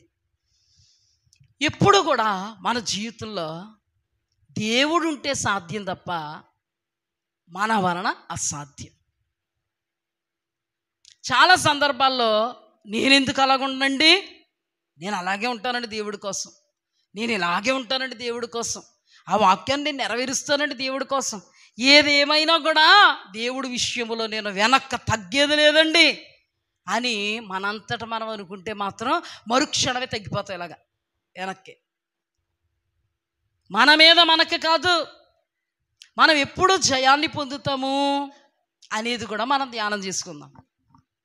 ఇతడు తన జీవితంలో ఏదో అనుకున్నాడు, కానీ ఏదో అయ్యాడు. అప్పుడు ఇదంతా చూసేటప్పటికి మనకి ఎలాగా అమ్మ బాబోయ్ నిజమే కదా అని అనిపించిందో, అక్కడ శిష్యులకు కూడా అలాగే అనిపించింది. అమ్మ బాబోయ్ ఇతడు మనకంటే గనుడి కింద రావడం వచ్చాడు, పరలోకం కోసమేమో ప్రాకులాడాడు, తీరా ఆజ్ఞలు చిన్నప్పటి నుంచి గైకున్నానన్నాడు, తీరా యేసుక్రీస్తు ప్రభువారు చెప్పు ప్రభు అంటే చెప్పితే చేయలేను ప్రభు అని వెళ్ళిపోయాడు. అమ్మ బాబోయ్ ఇతన్నేమో దేవాది దేవుడు సూది బెజ్జల్లో కొండ వెళ్ళిపోదు, కానీ ఈడు పరలోకం వెళ్ళడం అనేసాడు. డిక్లరేషన్ జరిగిపోయింది. అమ్మ బాబోయ్ ఇంక ఎవరికి రక్షణ? ఇతడు రక్షణ లేదు. ఇప్పుడు రక్షణ అంటే ఏంటో కూడా మనం ధ్యానం చేసుకుందాం. మరి ఎవడు రక్షింపబడగలడు? ఇంకా ఇలాగైతే రక్షణ లేకపోతే పరలోకం ఉందా? పరలోకం లేదంటే ఇతనికి ఏముంది? ఆ రక్షణ ఏమైనా కోల్పోయాడు. ఆజ్ఞాతిక్రమే పాపం. పాపం చేయవాడు పరలోకం ప్రవేశించలేడు. ఈ కోణంలో ఇతను ఏమైపోయాడు? పాప అయిపోయాడు. అందుకే సూదు బెజ్జుల్లోకి బిజ్జుని తెలిసండి ఇంత, అందులో కొంటూ దూరుకుపోవడం అన్నా జరుగుద్ది. వీడు పరలోకం వెళ్ళడం అంటూ జరగని పని, అది ఇంపాసిబుల్ అనేసాడు. అనేటప్పటికీ ఇంకెవరు రక్షణ పొందుతారు? ఇలా అయితే రక్షణ కొనసాగించేవాడే నీతిమంతుడు, నీతిని కొనసాగించేవాడు నీతిమంతుడు, రక్షణను కాపాడుకునేవాడు, రక్షణలో ఉన్నవాడు, నిలిచినవాడు, వాడే పరలోకం వెళతాడు. ఇతను పరలోకం వెళ్ళడంటే ఇతను రక్షణ ఏమైంది? కోల్పోయాడు. నేను రక్షణలో ఉన్నాను, రక్షణలో కొనసాగుతున్నాను, నేను వెళ్ళిపోతాను ఎగిరన్నవాడు రక్షణ కోల్పోయిపోయాడు. ఒక పరీక్ష వచ్చేటప్పటికి ఫెయిల్ అయిపోయి వెళ్ళిపోయాడు. అలాంటప్పుడు భయం వేసింది వీళ్ళకి. ప్రభా, అమ్మ బాబోయ్, రక్షణంత కష్టమా? అంచనాలన్నీ తారుమారైపోతున్నాయా? వారు కాన్ఫిడెన్స్తో వచ్చినాడు వెనక్కి తిరిగిపోయాడా? సూది బెజ్జులో కొంటి వెళ్ళిపోద్దా? పరలోక రాజ్యం ఆ గవిని తెరుచుకుని వెళ్ళాడా? ఇలాగైతే రక్షణ చూద్దాం ఆ మాట. అందుకతడు బాల్యము నుండి వీటన్నిటినీ అనుసరించుచూనే ఉన్నాను నేను. యేసు విని, నీకింకా ఒకడు కొదువుగా ఉంది, నీకు కలిగినవన్నీ అమ్మి బేదలకిమ్ము, అప్పుడు పరలోకమందు నీకు ధనం కలుగును. నీవు వచ్చి నన్ను వెంబడించమని అతనితో చెప్పాను. అతడు మిక్కిలి ధనవంతుడు గనుక ఈ మాటలు విని మిక్కిలి వ్యసనపడగా యేసు అతను చూచి, ఆస్తి గలవారు దేవుని రాజ్యంలో ప్రవేశించడం ఎంతో దుర్లభము, ధనవంతుడు దేవుని రాజ్యంలో ప్రవేశించడం కంటే సూది బెజ్జములో ఒంటె దూరుట సులభం అని చెప్పాను. ఇది వినినవారు, అలాగైతే ఎవడు రక్షణ పొందగలడు అని అడుగగా, ఇదంతా చూచిన వారు, ఆ మాటలు వినిన వారు, అలాగైతే ఎవడు రక్షణ పొందగలడు? అలాగైతే దీని అర్థం ఏంటి? ఎవడు పరలోకం వెళ్ళగలడు? అలాగైతే దీని అర్థం ఏంటి? ఎవడు నీ ఆజ్ఞను గైకొనగలడు? ఏదో విషయంలో చతికిలు పడిపోతున్నారు కదా, ఏదో విషయంలో చతికిలు పడిపోతున్నారు, ఏదో విషయంలో స్టాప్ అయిపోతున్నారు, ఆగిపోతున్నారు, ఏదో కోణంలో మేము బలహీనల వారు రుజువుపరుచుకుంటున్నారు, ఏదో కోణంలో ఫెయిల్ అయిపోతున్నారు. మరి ఇన్ని కోణాలు అప్లై అయిపోతుంటే ఇలాంటి వాళ్ళకి పరలోక రాజ్యం దక్కదంటే ఇంకా ఎవరు పరలోక రాజ్యం ప్రవేశించగలరు? ఒకటి అంటే మనం విడదీసుకుందాం ధ్యానం. ఇంకా ఎవరు ఆజ్ఞలు గైకొనగలరు ప్రతికూలతలో? ఇంకా ఎవరు జై జీవితం జీవించగలరు? ఇంకెవరు రక్షణ వస్త్రాన్ని కాపాడుకోగలరు? ఇంకెవరు నీ కొరకు నికాసుగా నిలబడగలరు? ఇంకెవరు నీ స్థానంలో ఎవరిని పెట్టకుండా నిన్ను మాత్రమే పెట్టగలరు? ఇవన్నీ అసంభవాలు అయిపోతుంటే ఎవరికి రక్షణ? అంటే ఎవరు పరలోకం చేరుతారు? మనం ఇప్పుడు పాయింట్స్ చెప్పుకున్నామే, ఎవరి పాయింట్స్లో నిలబడతారు? మరి పాయింట్స్లో నిలబడితేనే కదా పరలోకం. మనుషులు అన్న తర్వాత ఈ మనుషులకి చాలామంది ఏమైపోతారంట? బలహీనలు అయిపోతారు, వణికిపోతారు, ఓడిపోతారు, దేవుడి కంటే ఏదో దేవుడి స్థానంలో పెట్టేస్తారు, చాలా ఓవర్ కాన్ఫిడెన్స్తోనే వస్తారు పరలోకం అని. తీరా చూసేటప్పటికి ఏదో విషయంలో దేవుని స్థానాన్ని దేవుడికి ఇచ్చేసిన బలహీనలు అయిపోతారు, ఓడిపోయిన వాళ్ళు అయిపోతారు, ఫెయిల్ అయిపోయిన వాళ్ళు అయిపోతారు. మరి ఎలాగా? అప్పుడు ప్రభు అంటారు, మనుష్యులకి ఇది అసాధ్యమే, మనుష్యులకి అసాధ్యమే. ఎందుకు మనుషులకి అసాధ్యం అన్నాడు? ఇది సాధ్యం, ఇది సాధ్యం, ఇది సాధ్యం అని వచ్చినాడు అడుగులు వెనక్కి వేసుకుంటాడు, ఇది అసాధ్యం, ఇది అసాధ్యం, ఇది అసాధ్యం అని ఏడుచుకుంటూ వెళ్ళిపోయాడంట. ఇచ్చే పరిస్థితి ఎందుకు వచ్చింది? దేవుడు అంటే ప్రేమ, పరలోక రాజ్యం అంటే మక్కువ. కానీ తీరా తన ఒక ఆజ్ఞను గైకొనలేక, అయ్యో దేవుడు దేవుడు అంట వచ్చి దేవుణ్ణే కాలదనుకుని వెళ్ళిపోతున్నానని ఏడుస్తూ వ్యసనపడుతూ ఆ ధనాన్ని కాలదన్నుకోలేక, అది అతనికి చాలా అసాధ్యం. అందుకని ప్రభు అన్నారు, మనుష్యులకి ఇది అసాధ్యం, నాకు సాధ్యం. హల్లెలూయా. ఎవరికి సాధ్యం? మరల ఇంకోసారి ఆ మాట చదివిస్తాను. 18 లూకా సువార్త 18:26. ఇది వినిన వారు, అలాగైతే ఎవడు రక్షణ పొందగలడని అడుగగా ఆయన, మనుష్యులకు అసాధ్యములైనవి దేవునికి సాధ్యమే అని చెప్పాను. హల్లెలూయా. ఇది మనుష్యులకు అసాధ్యమే. అయితే అబ్బా, దేవుడు ఎంత బాగా చెప్పాడు, మనుష్యులకు అసాధ్యమని. మనకు అసాధ్యమే. చూసి చూడలేనట్టు ఊరుకుంటారులే. అయితే దేవుడు ఇప్పుడు మనకే అసాధ్యమే. మనం మనుషులం కాదా మరి? మన మనుషులమాగా చెప్పండి. అంటే నాకు అర్థమవుతలేదు కొంచెం. మన మనుషులమా? మనకు ఇప్పుడు అసాధ్యమంట. ఏంటి? మనుష్యులకి అసాధ్యమే కదా మరి. మరి మనం మనుష్యులమే. దేవుడు చాలా బాగా చెప్పాడు, మనకు అసాధ్యం అన్నాడు. అర్థం చేసుకున్నాడు. దేవుడు ఏం చేసుకున్నాడు? అర్థం చేసుకున్నాడు, అసాధ్యమే. ఇప్పుడు దైవజనులు కూడా అర్థం చేసుకోవాలి. ఏమని అర్థం చేసుకోవాలంటే, లేటుగా వచ్చినా చెప్పుకుందాం అమ్మా, లేటుగా వచ్చినా అర్థం చేసుకోవాలి. మన పిల్లల్ని మాత్రం అసలు మానిపించకుండా కరెక్ట్గా టైంకి పంపిస్తాం. మనం మాత్రం లేటుగా వచ్చినా ఏం చేయాలి?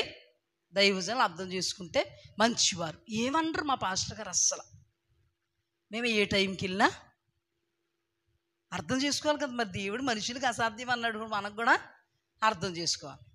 ఆరాధన చేయడానికి నిలబడకుండా కూర్చున్నా అర్థం చేసుకోవాలి. యేసుప్రభు అర్థం చేసుకున్నప్పుడు పాస్టర్ గారు అర్థం చేసుకోవడానికి ఏంటి? ప్రశ్న అర్థం చేసుకోవాలి, గద్దించకూడదు. దేవుడు అన్నాడు కదా మనుషులకు అసాధ్యమని. ఇలా కూడా ధ్యానాలు ఉంటాయమ్మా, ఇలా కూడా ఉంటాయి ధ్యానాలు. ఇది కాదు ధ్యానం, దీంట్లోంచి ధ్యానం వస్తుంది.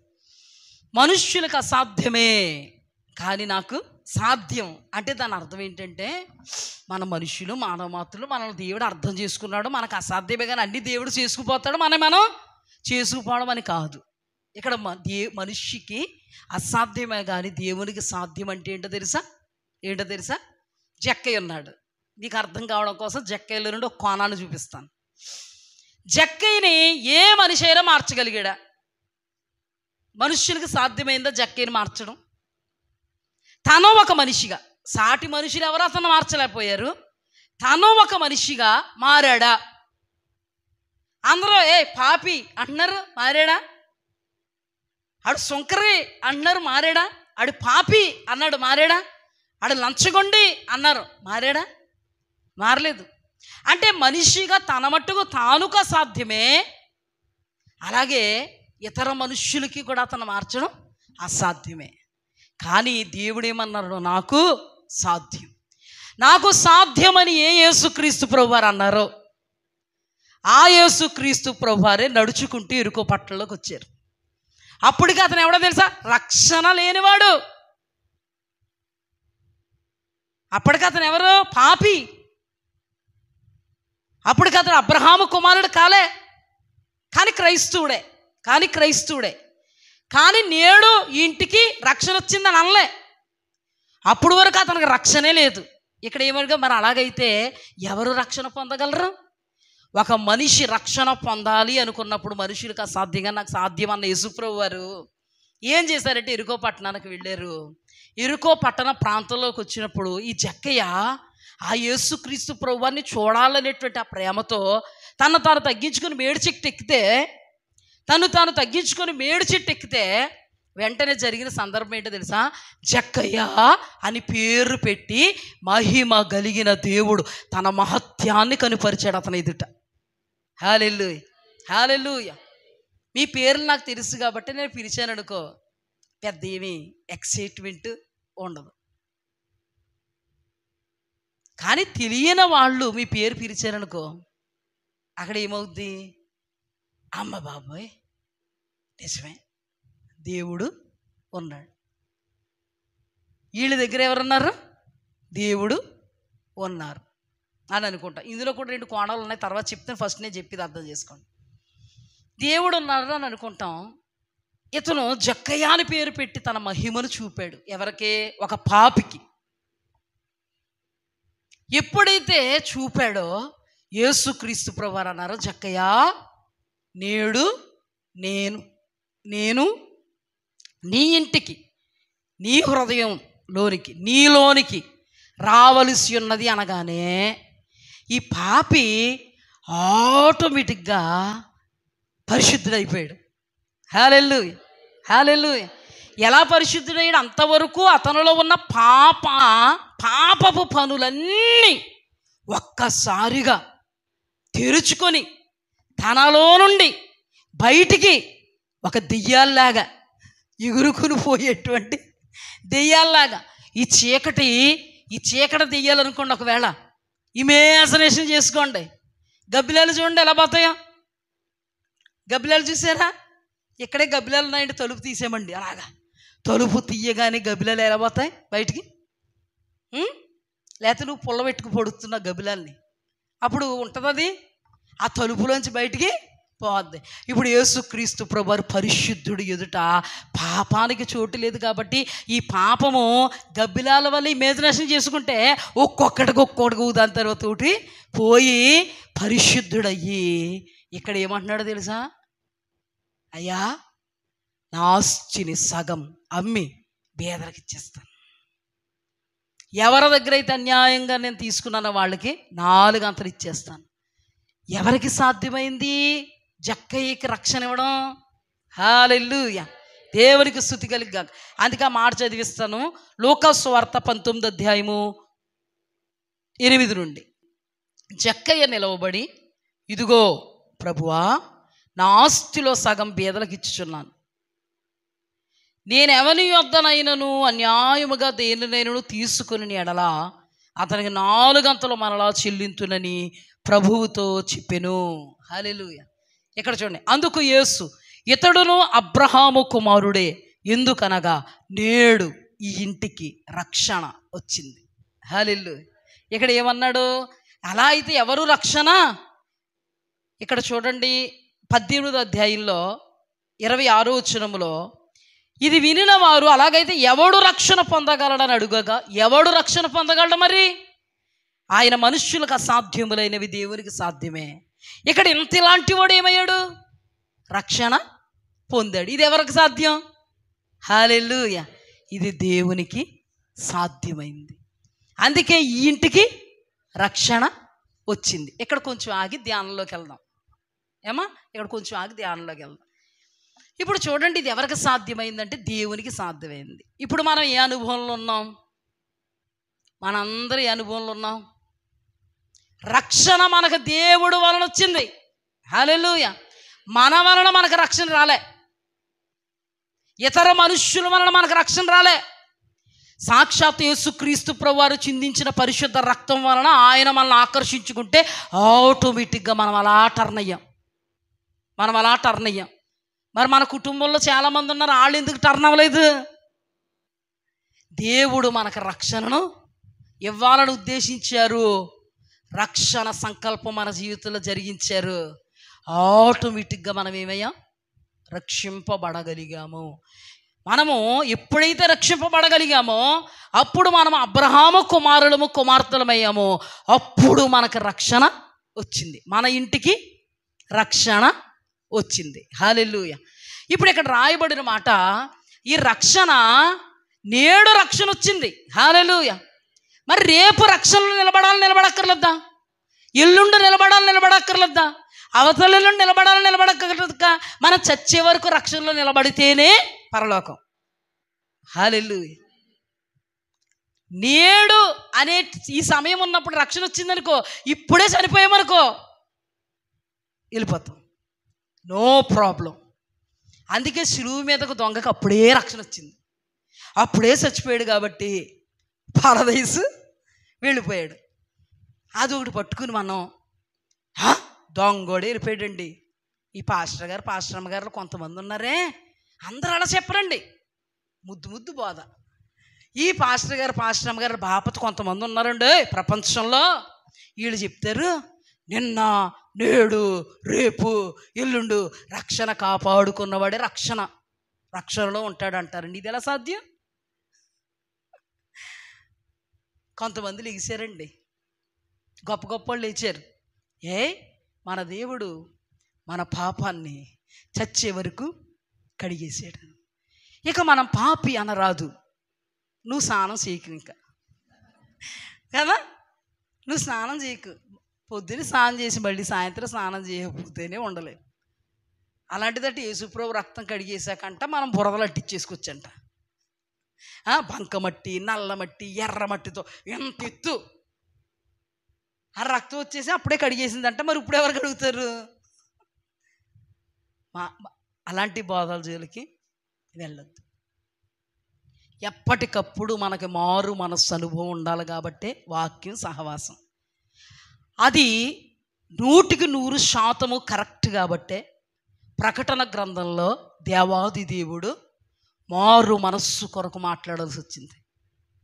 హల్లెలూయా, హల్లెలూయా. నీవు సరి చేయబడు అని మాట్లాడాల్సి వచ్చింది.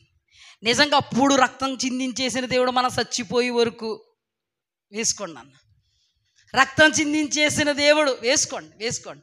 మనం చచ్చిపోయేంత వరకు ఇంకా ఆ రక్తమే మనల్ని కవచంగా ఉంది అని అనుకుంటే మనం కట్టుకొని ఇల్లే 30 సంవత్సరాలకు ఉండదు. అవునా కదా? ఉంటుందా? అలాంటిది ఆయన రక్తం మనల్ని అంటే పరలోకం చేర్చే వరకు. అలాగైతే నేనేం చెప్తాను తెలుసా, ఇంకా మీ ఇళ్ళల్లో మీరు ఆరాధన వచ్చి మీకు చేసేసుకోవచ్చు. ఇంకా సమాజంగా కూడుకోక్కర్లేదు, దైవజనులు ఏర్పాటక్కర్లేదు. దేవుడికి తెలివి తేట లేకపోపం రక్షింపబడిన తర్వాత సంఘంలో చేర్చాడా? మరి రక్షణ ఉంది కదా, ఈ ఇంటికి రక్షణ వచ్చింది కదా, నేడు ఇంటికి రక్షణ వచ్చింది, రేపు ఎల్లుండి అవతలెల్లుండి నువ్వు చచ్చే వరకు నువ్వు రక్షణలో కొనసాగాలి. కాబట్టి దేవాది దేవుడు సంఘ క్రమాన్ని ఏర్పాటు చేసి దైవ జనాంగానికి ఎప్పటికప్పుడు ఆకాశము నుండి మన్నాను కురిపించి అద్భుతం చేసిన ఆ దేవుడు ఈనాడు మనకు మన్నావలే దైవ ఆహారాన్ని పరలోక రాజ్యంలో నుంచి అనుగ్రహించి మనం రక్షణ కొనసాగించడానికి, ఆ రక్షణ నేడే కాదు రేపు కూడా రక్షణలో ఉండు నిమిత్తము, రేపే కాదు చచ్చిపోయేంత వరకు రక్షణలో ఉండు నిమిత్తం దేవాది దేవుడు ఏం చేశాడు? సంఘాన్ని, సహవాసాన్ని అనుగ్రహించి సహవాసానికి పిలిచిన నీ దేవుడు నమ్మదగిన వాడన్నాడు. హల్లెలూయా. అందుకే మీకు సహవాసం ఉండాలి. దేవుని కృపలో మన వాళ్ళు సహవాసులు ఉంటున్నందుకు స్తుతి కలుగుగాక. చక్కగా వస్తున్నారు, వాక్యం వింటున్నారు, అంతకంటే మాకు ధన్యత ఏమీ లేదు. కొన్ని రోజులుగా బలవంతులు అవుతారు. ఎందుకంటే వినుట వలన విశ్వాసం కలుగుద్ది, దేవుని మాట వలన కలుగుద్ది.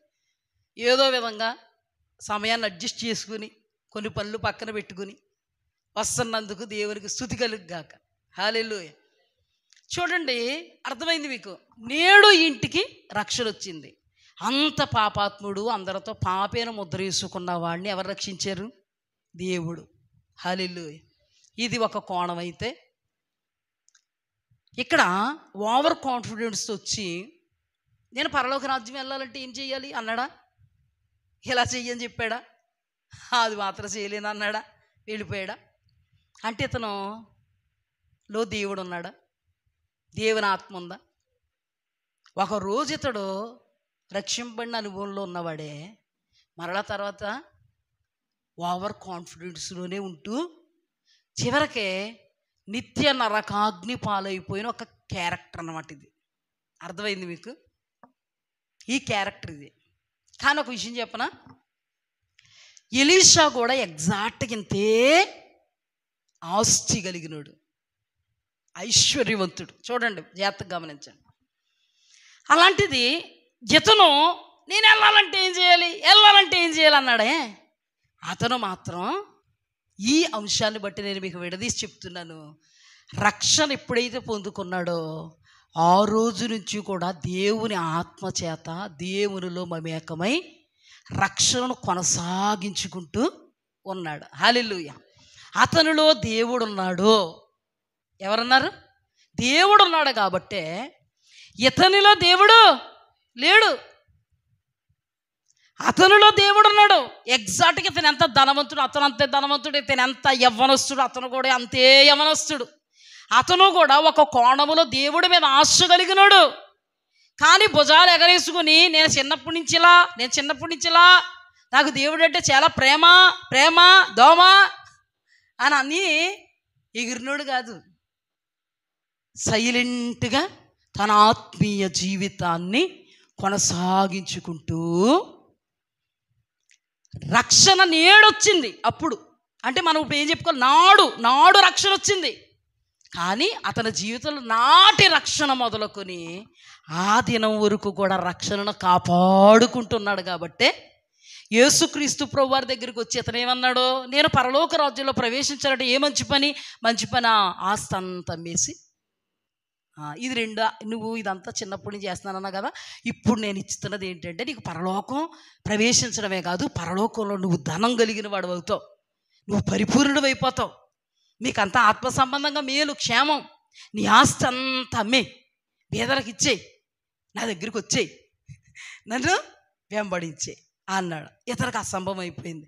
కానీ ఎగ్జాక్ట్గా ఇదే అనుభవంలో ఉన్నవాడు యేసుక్రీస్తు ఏ ఆజ్ఞ అయితే ఆజ్ఞాపించాడో అలాగే అక్కడ కూడా ఏలియా నోరు తెరిచి మాట్లాడలే. యేసుక్రీస్తు ప్రభువారికి సాదృశ్యంగా మనం అనుకుంటే ఏలియా గొప్ప దైవజనుడు, కానీ నోరు తెరిచి మాట్లాడలే. తన మీద ఉన్నటువంటి అభిషేకానికి సాదృశ్యంగా ఉన్నటువంటి దుప్పటిని అలా వేసాడు. ఎక్కడి నుంచి వేసాడు? ఈయన ఇక్కడే ఉంటే ఆయన సేలోనే ఉంటే అలాగే వేసేస్తే పడిపోలేదు. జాగ్రత్తగా గమనిద్దాం. ఇందులో కూడా దైవజనుడు వస్తున్నాడని, దైవజనుడు దేవుడి మీద ఉన్నటువంటి ప్రేమతో దైవజనుడు కోసం పరిగెత్తుకుని వచ్చాడు. ఎక్కడ కూడా ఈ వ్యక్తి పరిగెత్తుకుని వచ్చాడు, అమ్మా ఓవర్ కాన్ఫిడెన్స్తో పరిగెట్టుకుని వచ్చాడు. వెనక్కి కూడా అంతే పరిగెట్టుకుని వెళ్ళిపోయాడు. కానీ ఆ వ్యక్తి పరిగెత్తుకుని వచ్చాడు. ఎలీషా పరిగెత్తుకుని వచ్చి నిలబడగానే దుప్పటి ఇలా విసిరాడంతే. అర్థమైపోయింది. ఎందుకు అర్థమైంది? ఎందుకు అతనికి సాధ్యమైంది? మనుష్యులకైతే అసాధ్యం, ఎలీషాలో దేవుడు ఉన్నాడు. హల్లెలూయా. ఎలీషాలో దేవుని ఆత్మ ఉంది, ఎలీషాలో దేవుని అభిషేకం ఉంది. ఎలీషాను దేవుడు నడిపిస్తున్నాడు. ఎలీషాలో నుండి దేవుణ్ణి ఎలీషా ఎప్పుడు కూడా పారద్రోయలే. ఎప్పుడు ఎలీషా దేవునితో సహవాసంలో ఉన్నాడు కాబట్టి, అతనిలో దేవుడు ఉన్నాడు కాబట్టి ఎలీషాకు సాధ్యమైంది. ఇప్పుడు ఎలీషా వచ్చి ఏమన్నాడు, అయ్యా నిన్ను వెంబడిస్తా, నాకు అర్థమైంది, వచ్చేస్తా, అమ్మ నాన్నకు ముద్దు పెట్టుకుని విందు చేసి వచ్చేస్తా. ఏలి అన్నాడు, నా వలన నీకు నిర్బంధం ఏం లేదు, నో ప్రాబ్లం, నువ్వు ఎప్పుడు వస్తే అప్పుడు రా. నో ఇప్పుడు కాదయ్యా, ఇప్పుడే వచ్చేస్తా, మీతో వచ్చేస్తా. ఇతన్ని దేవుడు నీకున్న ఆస్తి అమ్మి పేదలకు ఇచ్చేసి నన్ను వెంబడించంటే అసలు ఏం చెయ్యాలి ప్రభు అని వచ్చినోడు ఈయన, ఇలా చెయ్యాలి బాబు అని చెప్పినోడు ఈయన. ఆవేశంతో వచ్చాను కానీ చేయడానికి మాత్రం ఆవేశం అంత ఏమైంది, నీరు గారింది, వెళ్ళిపోతున్నానని వెళ్ళిపోయాడు. కానీ ఎలీషాను చూస్తే అంతే యవ్వనుడు, అంతే ధనభోగాలు కలిగినోడు, అంతే పరిస్థితిలో ఉన్నవాడు. దుక్కు దున్నుతూ ఉన్నటువంటి పరిస్థితిలో,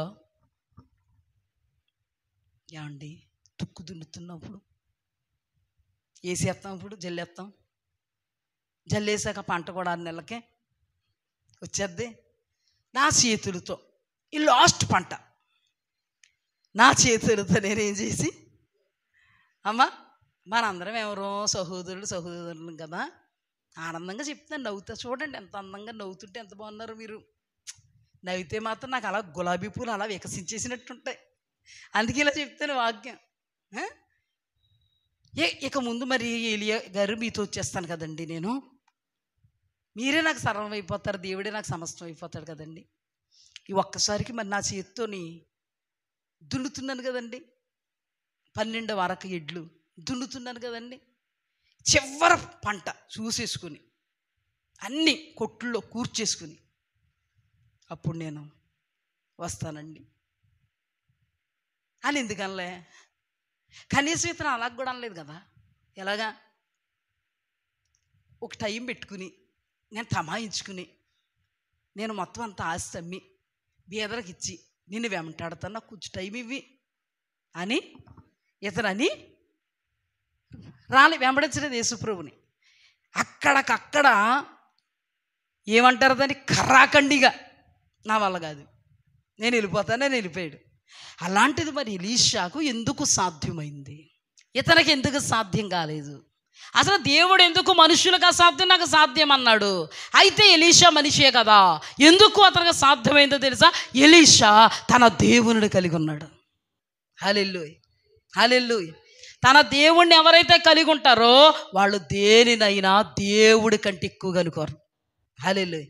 ఆఖరికి ప్రాణాన్ని కూడా ఎక్కువ అనుకోరు. హల్లెలూయా. అందుకే కదండి కొంతమంది ప్రాణాలు దక్కించుకోవడానికి దేవుణ్ణి వదిలి పారిపోతే, కొంతమంది దేవుడి కోసం ప్రాణం పోగొట్టుకోవడానికి దేవుని కొరకు ప్రాణాన్ని ఎదురొడ్డి, మరణాన్ని ఎదురొడ్డి నిలబడిపోయారు. అర్థమైందా?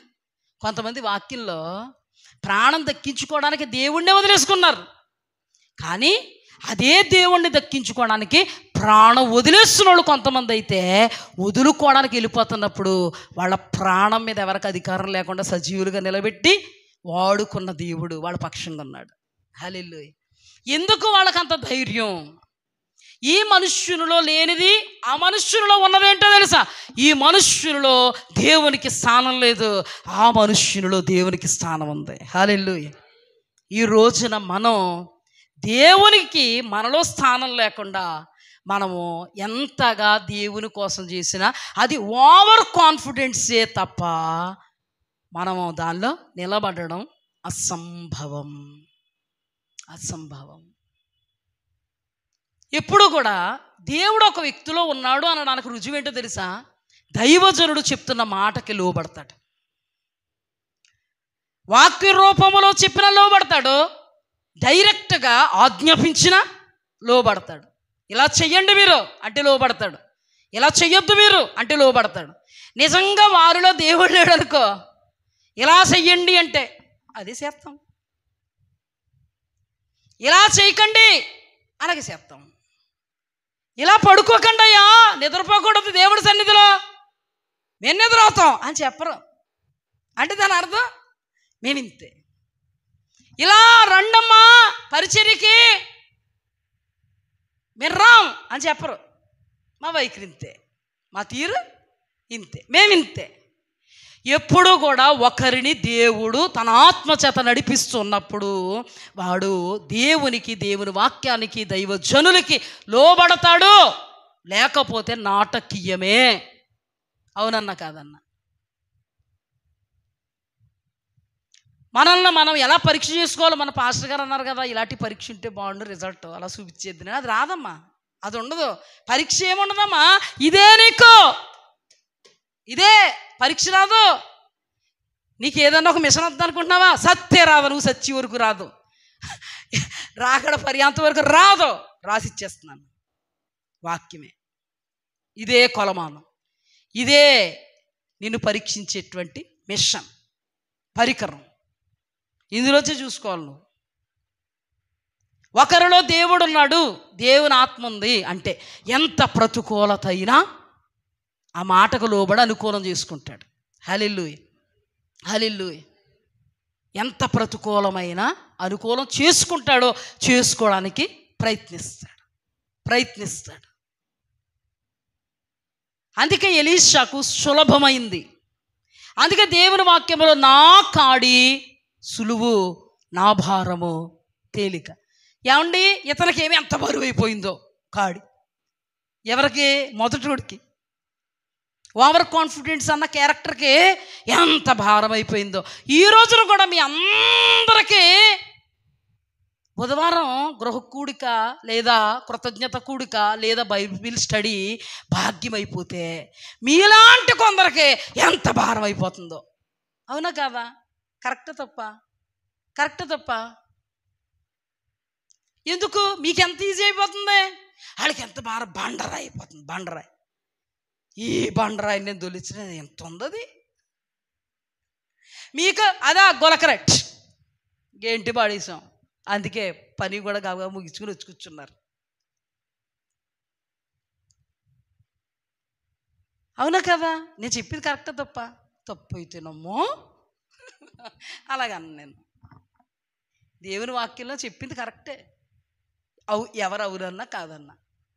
కొంతమంది ఆజ్ఞాతిక్రమం పాపం బాబోయ్, దేవుడి సన్నిధి మానకూడదు బాబోయ్ అని కంకణ బద్దులవుతారు. ఎంత పరిస్థితి అయినా వాళ్ళకి ఎంత ఈజీయో వచ్చేయడం, ఆరాధించేసుకోవడం, ప్రభువుని మహింపరిచేయడం. అమ్మాయి ఆదివారం ఆరాధన అయిపోయింది. కొంతమందికి ఆదివారం ఆరాధన, ఈరోజు ఆదివారమా అనుకుని వాళ్ళు కూడా ఉంటారు మందిరాల్లో. అంటే మీకు ఎందుకు భాగ్యమైంది, వాళ్ళకి ఎందుకు భారమైంది? ఒక మాట చెప్పనా, ఇతనికి ఎందుకు భారమైంది, ఎలీషాకి ఎందుకు భాగ్యమైంది? అతడు ఆత్మతో నడిపింపబడుతున్నాడు, దేవునితో నడిపింపబడుతున్నాడు. ఇతడు దేవునితో నడిపింపబడట్లేదు, దేవుడు నాలో ఉన్నాడనే భ్రమలో బ్రతుకుతున్నాడు. జయించలేకపోతున్నాడు ప్రతికూలతను. కానీ అంత ప్రతికూలత ఎలీషాకు ఉంది. అయినా కానీ ఆయన కాడి సులువైపోయింది, ఆయన భారం తేలికైపోయింది. హల్లెలూయా. అర్థమైంది ఇప్పుడు మనందరికీ. ఇప్పుడు రక్షణ మనుష్యులకు అసాధ్యమే కానీ దేవునికి సాధ్యం. ఈ రోజున మనలో మన మనుష్యులకు అన్నీ అసాధ్యాలు అయిపోతున్నాయా మనకి అంటే, మనము ఈ క్యారెక్టర్లో ఉన్నాం. మనం ఏ క్యారెక్టర్లో? మనకి దేవుడి ఆజ్ఞలు కష్టమైపోతున్నాయి, లేదా పాస్టర్ అమ్మ గారు ఆజ్ఞాపించినటువంటి ఆజ్ఞలు కష్టమైపోతున్నాయి. అలాగేనండి అంటున్నాం. ఎక్కడ వేసిన గొంగలే అక్కడే ఉంటుంది. అంటే నోటితో చెప్తామండి, మేము రాం, మేము చెయ్యం, మేము పడుకుంటాం అని చెప్పం, చేసి చూపుతాం. అలాగే ఇప్పుడు మనం అన్వయించుకుంటే మనకు దేవుడి కోసం ప్రతికూలతను అనుకూలంగా మార్చుకోగలుగుతున్నామంటే మనలో దేవుడు ఉన్నాడు. హల్లెలూయా. మన సహవాసంలో ఉండగలుగుతున్నామా? ఎస్, మనలో దేవుడు ఉన్నాడు. సహవాసములు విత్తుతున్న వాక్యాన్ని వెతుక్కుంటూ వస్తున్నామా? ఎస్, మనలో దేవుడు ఉన్నాడు. వాక్యానుసారంగా బ్రతుకుతున్నామా? మనలో దేవుడు ఉన్నాడు. వాక్యానుసారంగా బ్రతకలేకపోతున్నామా? మనము కూడా ఏ సర్కిల్లో ఉన్నాం మనం? ఓవర్ కాన్ఫిడెన్స్లో ఉన్న సూది బెజ్జుల్లో కొట్టు దూరిపోద్ది కానీ పరలోక గవిని కూడా తెరవబడనటువంటి వ్యక్తిలాగా మనం ఉన్నాం. మనకు కావలసింది ఇద్దరు క్రైస్తవులే. ఎలీషా క్రైస్తవుడే, ఈ యవనుడు క్రైస్తవుడే. కానీ ఇతనికి కష్టమైపోయింది, అతనికి ఇష్టమైపోయింది, ఇతనికి భారమైపోయింది, అతనికి భాగ్యమైపోయింది. ఇతడు పరలోకపు గవిని కూడా చూడలేడు, అతడు పరలోకానికి ఎంతోమందిని నడిపించేశాడు అతను కాక. ఇతడు ఆధ్యాత్మిక అనుభవం అంటే ఆమడ దూరంలో ఉంటాడు. ఇతడు ఆధ్యాత్మిక అనుభవంలో అతడు ఉండడమే కాదు, అనేకులు ఉంచుతాడు. ఇతను ఎవరికి ఆశీర్వాదకరంగా లేడు. ఇతను చూసుకుంటే ఆహా వెకిలిగా నవ్వుతాం, ఇతను మాత్రం అనేకులకు ఆశీర్వాదకరంగా ఉన్నాడు. ఇశ్రాయేలీలకు రథం అయ్యాడు, రౌతయ్యాడు. ఇతడు అడ్రస్ లేదు, పరలోకమే లేదు. దీన్ని బట్టి ఒక్కసారి మనల్ని మనం అధ్యయనం చేసుకుంటే మనకు రక్షణ D1లోనే దేవుడు ఇచ్చాడు.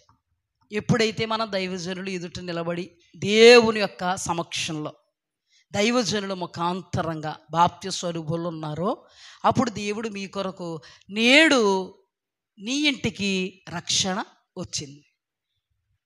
అప్పుడు నీవు అబ్రహాము కుమారుడువు మరియు కుమార్తెవు అయ్యావు. అయితే నేడు దగ్గర ఆగిపోకూడదు, రేపు కూడా. ఎలీషా నేడు దగ్గర ఆగిపోలే, రేపు కూడా కొనసాగించాడు. హల్లెలూయా.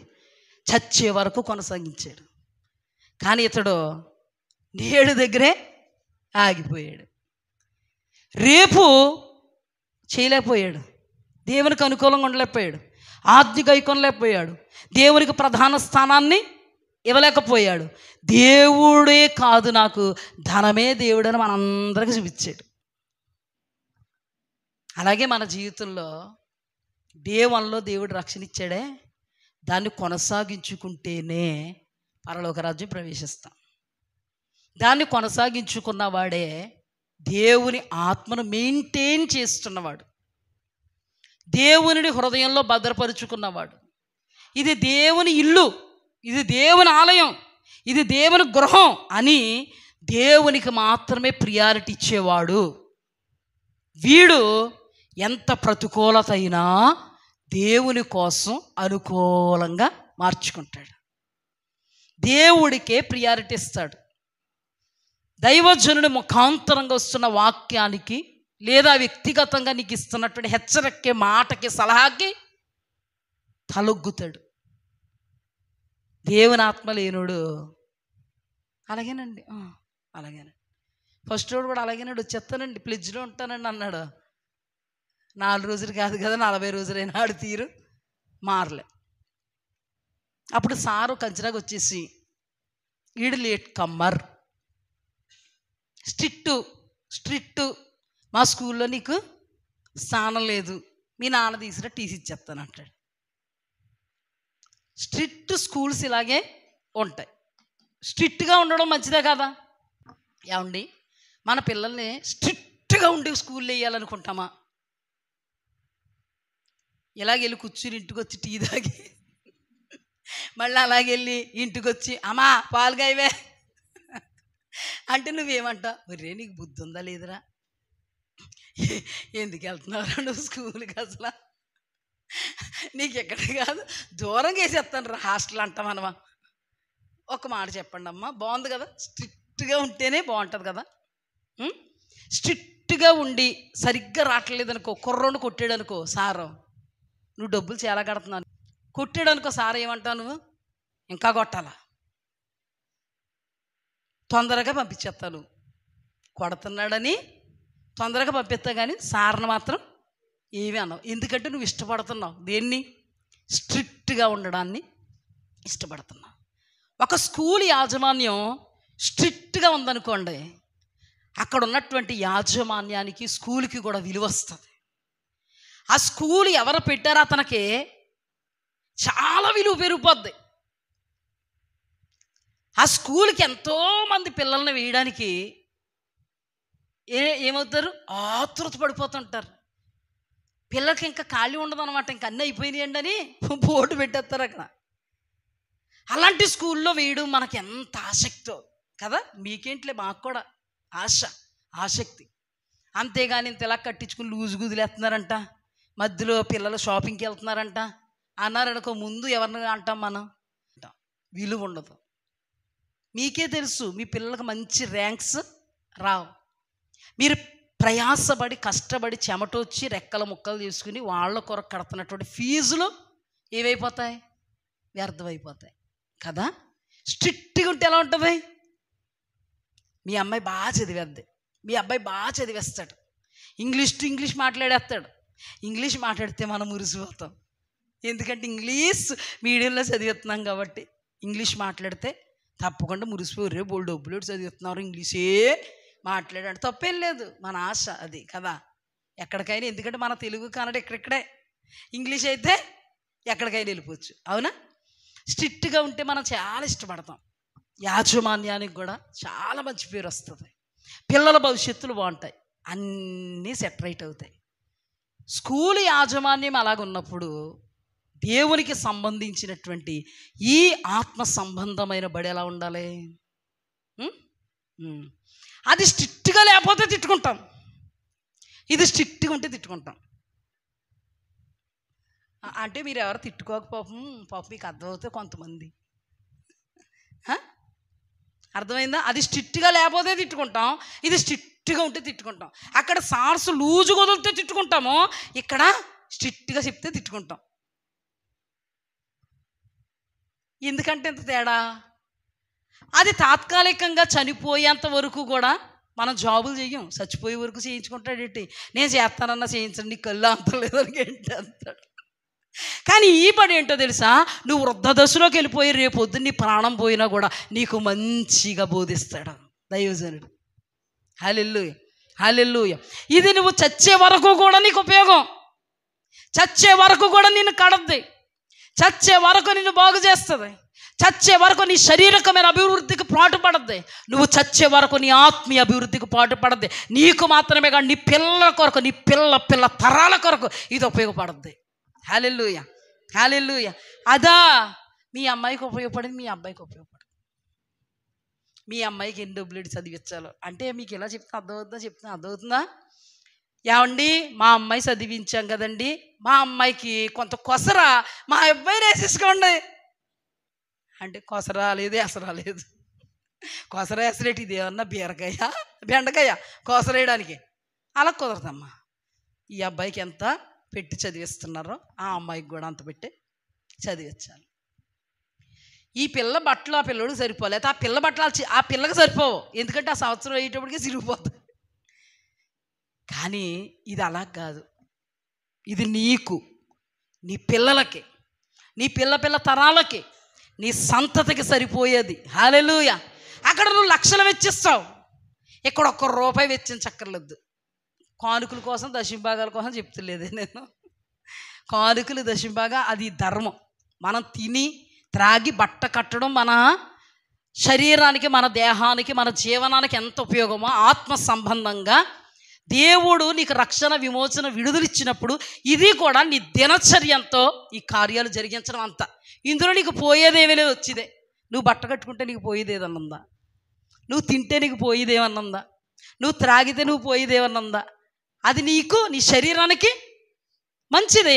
ఇది కూడా నీ ఆత్మకు మంచిది. అంతే, దీని గురించి కాదు.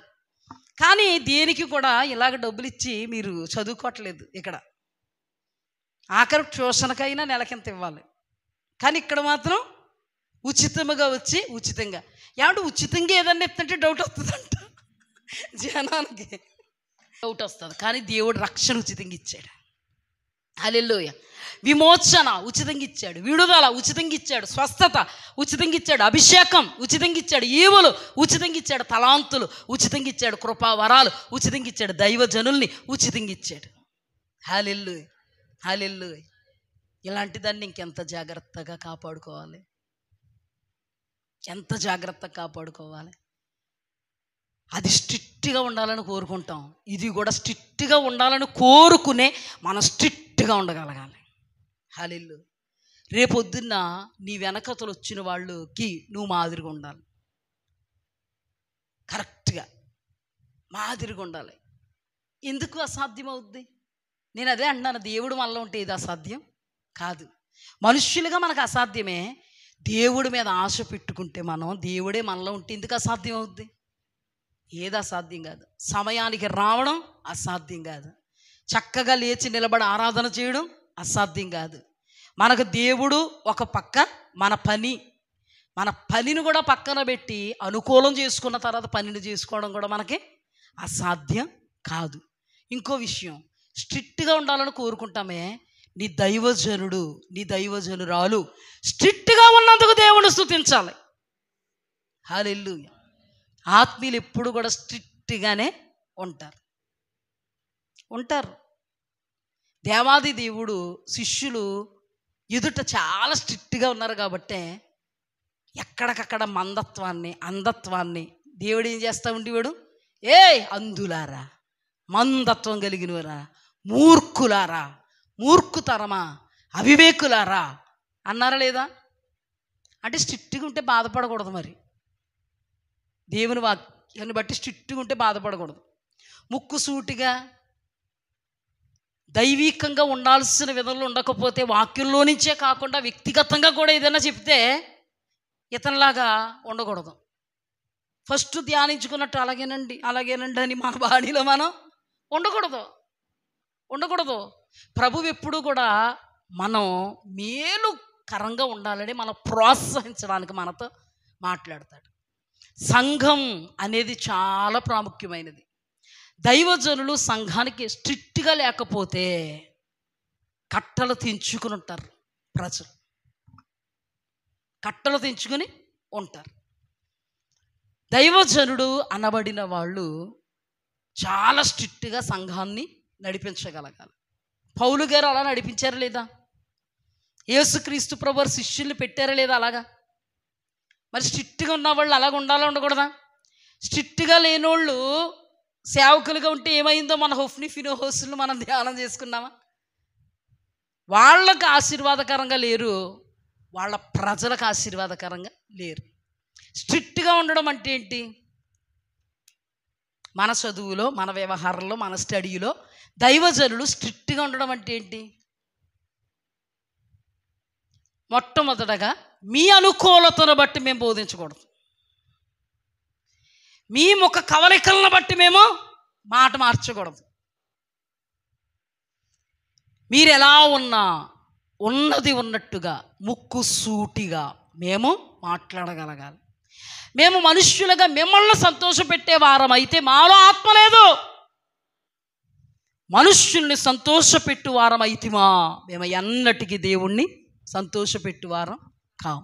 ఈ రోజుల్లో చాలామంది మనుష్యుల్ని సంతోషపెట్టే సేవకులుగా ఉన్నారు కాబట్టే వాళ్ళ సేవలో ఎడ్డు అంటే తెడ్డు, తెడ్డు అంటే ఎడ్డు. మొన్న పాస్టర్ గారంట ఏం పెట్టారంటే మీటింగ్స్ పెట్టారంట. విశ్వాసులు ఒకరికొకరు చెప్పుకోవడాలు ఎక్కువ వీళ్ళకి, మనకు అలాంటివి లేవు. దేవుడు స్తుతి కలుగ్గా ఉన్నాయా? మరి అందరు ఎత్తలేదే అంటే ఎత్తలేని వాళ్ళు ఉన్నాయా? పోన్లేమ్మా, దేవుడి దగ్గర అబద్ధం ఆడకూడదని అంతేనా? దేవుడికి స్తుతి కలుగ్గాక. ఇప్పుడు ఈ పాస్టర్ గారు ఏమన్నారంట, ఏయో పెట్టేసుకున్నారు మనసుల్లో, సరిగ్గా టైంకి రాలేదని అని ఉంటారు, పరిచర్య సరిగ్గా చేయట్లేదని, ఇది సేవ కదమ్మని దండించుంటారు. స్కూల్లో అనరా ఏమండి, స్కూల్లో మొక్కలుగా చేయిస్తారు తెలుసా మీకు? ఆరాటపడి వెళ్ళిపోతారు ఈ పిల్లలు తెలుసా? మేము చేసాం. మరి ఇది పరిచర్య ఇంకా భాగ్యం కదా, వాక్యంలో రాయబడి ఉంది. మరి సేవకులు కొంచెం మరి ఎవరు చెప్తారు? సేవకులు ప్రతిదానికి నవ్వుకుంటూ వెళ్ళిపోతే ఇంకెప్పుడు వీళ్ళు ఏడుచుకుంటూ ఉండాలి. సేవ అంతా ఎలా ఉంటుంది? అర్ధమర్ధంగా ఉంటుంది. చెప్పేసినందుకంట వీళ్ళు కోపం వచ్చేసంట అక్కడ వెళ్ళి రే మనం వెళ్ళొద్దురే, ఏం చేస్తాడో పాస్టర్ చూద్దాం అనుకున్నారు. మీరు లేరని చెప్తున్నాను ధైర్యంగా. ముందు ఆ దౌర్భాగ్య దశ మనకు వద్దు. ఇలాంటి ఎప్పుడు ఏర్పడుతుందో తెలుసా? అక్కమ్మలో చెల్లెమ్మలు అయితే పక్క పక్కన కూర్చుని బాగా మాట్లాడుకుంటారు, ఈరోజు పాస్టర్ గారు మన కోసమేనే అని. అలాంటివి ఉండకూడదు. అక్కమ్మలకి చెల్లెమ్మలకి స్నేహితులైతే వెళ్తా మాట్లాడుకుంటారు. దైవజనుల గురించి మాట్లాడుకునే దౌర్భాగ్యం ఉండకూడదు సంఘంలో. దైవజనుల గురించి మాట్లాడుకునే దౌర్భాగ్యం ఉందంటే వాళ్ళు ఊడిపోయి ముక్కులు ఇంకో 10 మంది లాగేస్తారు. సంఘం మీద కొండేలు చెప్పే దెయ్యాలు ఉండకూడదు సంఘంలో. వాళ్ళు పోతారు, మిగతా వాళ్ళకి విషబీజాలు చేస్తూ ఉంటారు. దైవజనులు అపార్థం చేసుకునే దెయ్యాలు ఉండకూడదు సంఘంలో. వీళ్ళు అపార్థం చేసుకుంటారు, మిగతా వాళ్ళందరికీ ఎక్కేస్తారు. మీరు ఎప్పుడూ కూడా దైవజనుల గురించి నెగిటివ్గా మాట్లాడుకోలేదని నేను నమ్మి దేవుడిని స్తుతిస్తున్నాను. ఎందుకంటే మేము ఎప్పుడు అవకాశం ఇవ్వలేదు. దేవునికి స్తుతి కలుగ్గా. అవకాశం ఇవ్వకుండా మాట్లాడుకుంటే అది చాలా దౌర్భాగ్యం. ఈ మహాతండ్రి ఇల్లంట ఒరే వెళ్ళొద్దు, పాస్టర్ ఏం చేస్తాడో మనమే కదా అంతానే అంటే మీటింగ్ ఆపేస్తారు మీరు. దైవజనుడు కొంచెం కష్టం కలుగుద్ది, కన్నీరు కలుగుద్ది, బాధ కలుగుద్ది, ఏడుస్తాడు దేవుడు సన్నిధిలోకి వెళ్ళి. అది నీకు ఊరైపోద్ది అంతే. ఈరోజు నువ్వు రాలేదు, ఆగిపోయింది పరిచర్య. అప్పటికప్పుడే దేవుడే లేపాడు కదా, ఆగిపోయింది. ఏదో కుంటుతానో మరి ఏదో విధంగా నడుస్తుంది. రేపన్న రోజు దేవుడు వాళ్ళని జ్ఞాపకం చేసుకుంటాడు. ఆ వైభవం చూడడానికి నీ కళ్ళు సరిపోవా, నీ కళ్ళు ఏమైపోతాయి? లోయ కాకలు పీకేటువంటి దౌర్భాగ్య దశకు దిగజారిపోతావు. ఈ సేవ దేవునిది, ఈ దైవజనులు దేవునికి సంబంధించిన వాళ్ళు. వీళ్ళు అంచెలంచెలకు ఎదగడం చూస్తావు, నువ్వు దిగిపోవడం నువ్వు చూస్తావు. ఇది వాస్తవం. అవాస్తవం కాదు. చాలామంది ఉన్నారు ఇలాగా. దేవుణ్ణి నమ్ముకున్న దైవజనుడిని తిప్పలు పెట్టాలనుకుంటే ఏ దైవజనుడు తిప్పలు పడడు. వాళ్ళ దేవుడే వారికి సర్వమే పైకి లేపుతాడు. హల్లెలూయా. తిప్పలు పెట్టాలనుకున్న వాడు తిప్పలు పడతాడో ఖచ్చితం. ఇది దేవుని మాట. సేవ వీళ్ళ పరిస్థితులను బట్టి ఏం చేశారంట? సేవ అంట అంటే దేవుడితో చెలగాటమా, నిప్పుతో చెలగాటమా? సంఘములో దైవజనుడు పెద్ద పై నుంచి దిగి రాలేదు, సంఘస్థుల కింద నుంచి రాలేదు. అందరూ ఆయన రక్తంలో కడగబడిన వాళ్ళు. హల్లెలూయా. సేవకులు తన సేవను కొనసాగించాలి దేవుని ఎదుట. విశ్వాసులు తమ సేవను కొనసాగించాలి దేవుని ఎదుట. హల్లెలూయా. మేము చేస్తున్నది సేవ అయితే మీరు చేస్తున్నది కూడా సేవే. హల్లెలూయా. కానీ వాటికి వేరే పేర్లు ఉండొచ్చు. మేము వాక్యం చెప్పే సేవ చేస్తున్నామేమో, ప్రార్థన చేసే సేవ చేస్తున్నామేమో, మీరు పరిచర్య చేసే సేవ చేస్తున్నారు. హల్లెలూయా. హల్లెలూయా. మీరు బలపడడానికి దేవుని యొద్దకు వచ్చి దేవుని వాక్యాన్ని విని దేవునిలో ఆనందించి దేవుడిచ్చేటువంటి ప్రతి ఆశీర్వాదాన్ని అనుభవించడానికి ఆస్కారముగా ఉంటారు అలాంటప్పుడు. హల్లెలూయా. మీరైనా మేమైనా దేవుణ్ణి బట్టి చేస్తున్నాం. మమ్మల్ని బట్టి మీరు కాదు, మిమ్మల్ని బట్టి మేము కాదు. దైవజనులు అతీతులు కాదు, విశ్వాసులు అతీతులు కాదు. దైవజనులు గడగడా వరకే సేవ చేసి పరిస్థితి మీకు ఉండకూడదు, మీకు గడగడా వరకే సేవ చేసే పరిస్థితి మాకు ఉండకూడదు. మనందరూ కూడా సమాధానకరంగా, సందర్భానుసారంగా, సమయోచితంగా దైవజనులు మీరు అర్థం చేసుకోవాలి, మిమ్మల్ని మేము అర్థం చేసుకోవాలి. హల్లెలూయా. దేవునికి స్తుతి కలుగ్గా. గడిచిన వారం దేవుడు మాట్లాడారు. పరిచర్య కూడా నమ్మకంగా ఉండాలి. మీకు ఇచ్చిన తీర్మానాల్లో మీరు నమ్మకంగా ఉండాలి. అంతేకాదు ఇంకేం ధ్యానం చేసుకున్నాం, మీరు ఏ తీర్మానాలు చేసుకున్నా, మీరు దేవుడి కోసం ఎటువంటి త్యాగాలు చేస్తున్నా, ఎటువంటి ప్రేరణలో ఉంటున్నా వాటిలో నమ్మకంగా ఉండడమే ఆజ్ఞలు గైకొనడం. ఆజ్ఞ అంటే ఏంటి? ఆయన మాట, ఆయన వాక్యం.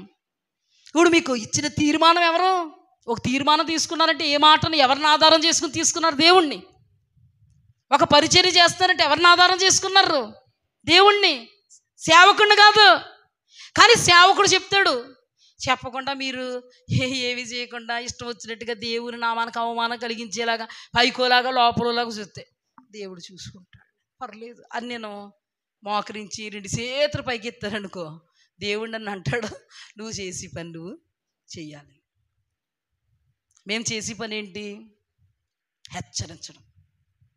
జాగ్రత్త సుమ, వాక్యములోను ఈ బాణి మేము చెయ్యాలి. వ్యక్తిగా కొంతమందికి ఇవి ఉండవు కదా, ఏముండవు, చెవి గలవాడు వినుడుగా కన్నాను, అందుకే ఇవి ఉండవు. ఈ లేనోళ్ళు అర్థమర్థంగా ఉంటారు. ఇవి లేనోళ్ళు దైవ భయం ఉండదు. ఇవి లేనోళ్ళకి దైవజనులు మాట అంటే లెక్క ఉండదు. ఎప్పుడు చూసిన మాటకు విరోధంగా ఇది నాటకీయంగా ఉంటుంది. మందస్సం నలుగురు మోస్తేనే సేవ. పరిచారకులు కరెక్ట్గా సమయానుకూలంగా సందర్భానుసారంగా పరిచర్య చేస్తేనే సేవ. లేకపోతే దేవుని దగ్గర ఆట. ఈ ఒక్క విషయంలోనే పర్ఫెక్ట్గా లేకపోతే మిగతా అన్ని విషయాలు ఎలా పర్ఫెక్ట్గా ఉంటాం? ప్రభు ఏమన్నాడు? కొంచెములో నమ్మకంగా ఉండండి, విస్తారమైన వాటి మీద నియమిస్తాను. కొంచెములో నమ్మకత్వాన్ని చూపించకపోతే, కొంచెములో దేవుని మాటకు విధేయత చూపకపోతే, వాక్యం అర్థం అవ్వట్లేదు, చెవులు లేవీళ్ళు కానీ వ్యక్తిగతంగా చెప్తున్నా కూడా వాక్యానికి లోబడకపోతే వాళ్ళ తీర్మానంలో ఉన్నట్ట, వారు దేవుడికి ఇచ్చినటువంటి పరిచర్య మాటలో నిలబడినట్ట, వారు ప్రేరణకు లోబడినట్ట, దైవజనుడు మాటకు లోబడినట్ట. టోటల్గా ఇదంతా ఆజ్ఞాతిక్రమం కాదా? చిన్నప్పటి నుంచి గైకుంటున్నానండి అన్నాడు. తీరా చూసేటప్పటికి క్రియలలో నేను గైకోను అని చెప్పలేదు, కానీ క్రియల్లో ఎడుతూ వెళ్ళిపోయాడు వెనక్కి. ఈ రోజుల్లో దైవజనుడు ఏదన్నా చెప్తున్నా, వ్యక్తిగతంగా చెప్తున్నా, వాక్యంలో చెప్తున్నా, నేను అన్నాను కదా ఇందాక, ఎవరో కూడా క్రియల్లో మేము నిద్ర ఉంటామండి, నిద్ర వద్దనేది చెప్తున్నారని అందరంట. నిద్రపోకండి అన్నాక మళ్ళీనంట అలా వెళ్తారంట. మరలా ఇలా కొట్టి నిద్రపోకండి అన్నామనుకో మళ్ళీ ఇలాగ వెళ్తారంట. మళ్ళీ పాస్టర్ గారు ఇంకేం అనలేక నా కొరకు ప్రార్థన చేయకండి అన్నారనుకో, మళ్ళీ ప్రార్థన చేస్తారంట ఇల్లులాగా. దాన్ని మూర్ఖత్వం అంటారు. మనం ధ్యానం చేసుకున్నామే, నిజమైనటువంటి దైవజనుడు ఇశ్రాయేలీయులకి లేనంతసేపు అష్టోరోతు దేవతల్ని, గడిచిన శుక్రవారం ధ్యానం చేసుకున్న అష్టోరోతు దేవతల్ని, బయలు దేవతల్ని పూజ చేస్తే వాళ్ళకి అపజయం వచ్చి ఎంతోమంది చనిపోయారు, కన్నీటి పర్యాంతం అయిపోతే. నిఖాస్ అయినటువంటి దైవజనుడు, నిజమైన దైవజనుడు ఏమన్నాడు తెలుసా? ముందు మీరు చేస్తున్న విగ్రహారాధన తీసి పాడేయండి. ఎదురుగుండా మాట్లాడాడు, ముక్కు సూటిగా మాట్లాడాడు. క్రియారూపకంగా వాళ్ళు తీసి పాడేసుకున్నారు కాబట్టి బాగుపడ్డారు. హల్లెలూయా. ఈ రోజున దేవుడు ఊరికే రాయించడు. మనలో ఎవరు విగ్రహారాధన చేయట్లే. ఉన్నాయండి పాలవెల్లు, ఉన్నాయండి వినాయకుడిది, ఉన్నాయండి ఇంకా వేరే తల్లిలి ఉన్నాయా? లేవు. కానీ దేవుని వాక్యాన్ని బట్టి ఉన్నాయి. పాలవెల్లు గట్టి పూజ చేస్తేనే విగ్రహారాధన అనుకుంటున్నారా? మన జీవితంలో విగ్రహారాధన ఏంటో తెలుసా? నేను మాట చెప్పనా? ఈ వ్యక్తికి ఆ ధనం విగ్రహం అయిపోయింది. అర్థమవుతుందా మీకు? ఈ వ్యక్తికి ఆ ధనం విగ్రహం అయిపోయింది. విగ్రహారాధన. దేవుని స్థానములో దేనినైతే పెడతామో అదే విగ్రహం, అంతే. దేవుని స్థానములో దేవుని మాటకి ఇవ్వాల్సినటువంటి ఆ స్థానాన్ని దేవుని మాటకి లోబడకపోతే ఆ విషయంలోనే మన విగ్రహారాధికులు. అందుకే కదండి దేవుని వాక్యంలో సౌలు విగ్రహారాధన చేశాడా? చెప్పండి, సౌలు విగ్రహారాధన చేశాడా? కానీ ప్రభు ఏమన్నాడు సౌలుతో సమూయేలు ద్వారా? ఏమన్నాడు?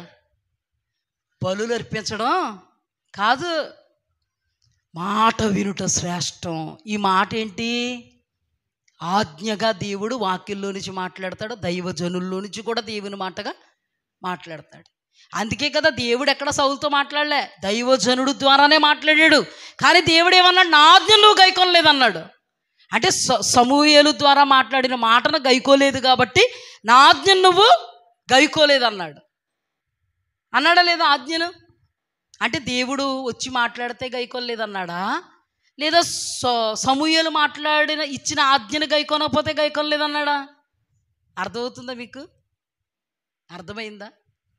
అంటే ఇప్పుడు విగ్రహారాధన అంటే వాళ్ళు విగ్రహాలు తీసేశారు, అయ్యయ్యో వాళ్ళు చాలా దౌర్భాగ్యులు, దుర్మార్గులు. దేవుడు ఏదైనా దేవుడు ఏం చేస్తాడు? ఏదైనా దేవుడు క్షమిస్తాడు, కానీ విగ్రహారాధన క్షమించలేనంత తప్పు మనం చేయలేదు. మన విగ్రహారాధికులు కాదని అనుకోవచ్చుమా? మాట వినకపోవుట మాయా విగ్రహాలను, గృహ దేవతలను పూజించుట అను పాపముతో సమానం. ఏ యాంగిల్లో అయినా కూడా పాపమే. ఆ ఫ్యాన్ తిరగట్లేదు చూడమ్మా. ఏ యాంగిల్లో అయినా కూడా పాపమే. ఇప్పుడు మీకు అర్థమైంది, చాలా మట్టుకు అర్థమైంది కదా. అంటే ఇప్పుడు నేను ఎందుకు ఇంతగా ఈ వాక్యాన్ని చెప్పాల్సి వచ్చింది తెలుసా? మరి మనుష్యులకు అసాధ్యమైనది దేవునికి సాధ్యం. ఇప్పుడు మనలో దేవుడు ఉంటే అన్నీ సాధ్యము, అన్నీ సాధ్యము, నీ వలన అన్నీ సాధ్యం. అసాధ్యము లేనే లేదు, అసాధ్యము లేనే లేదు.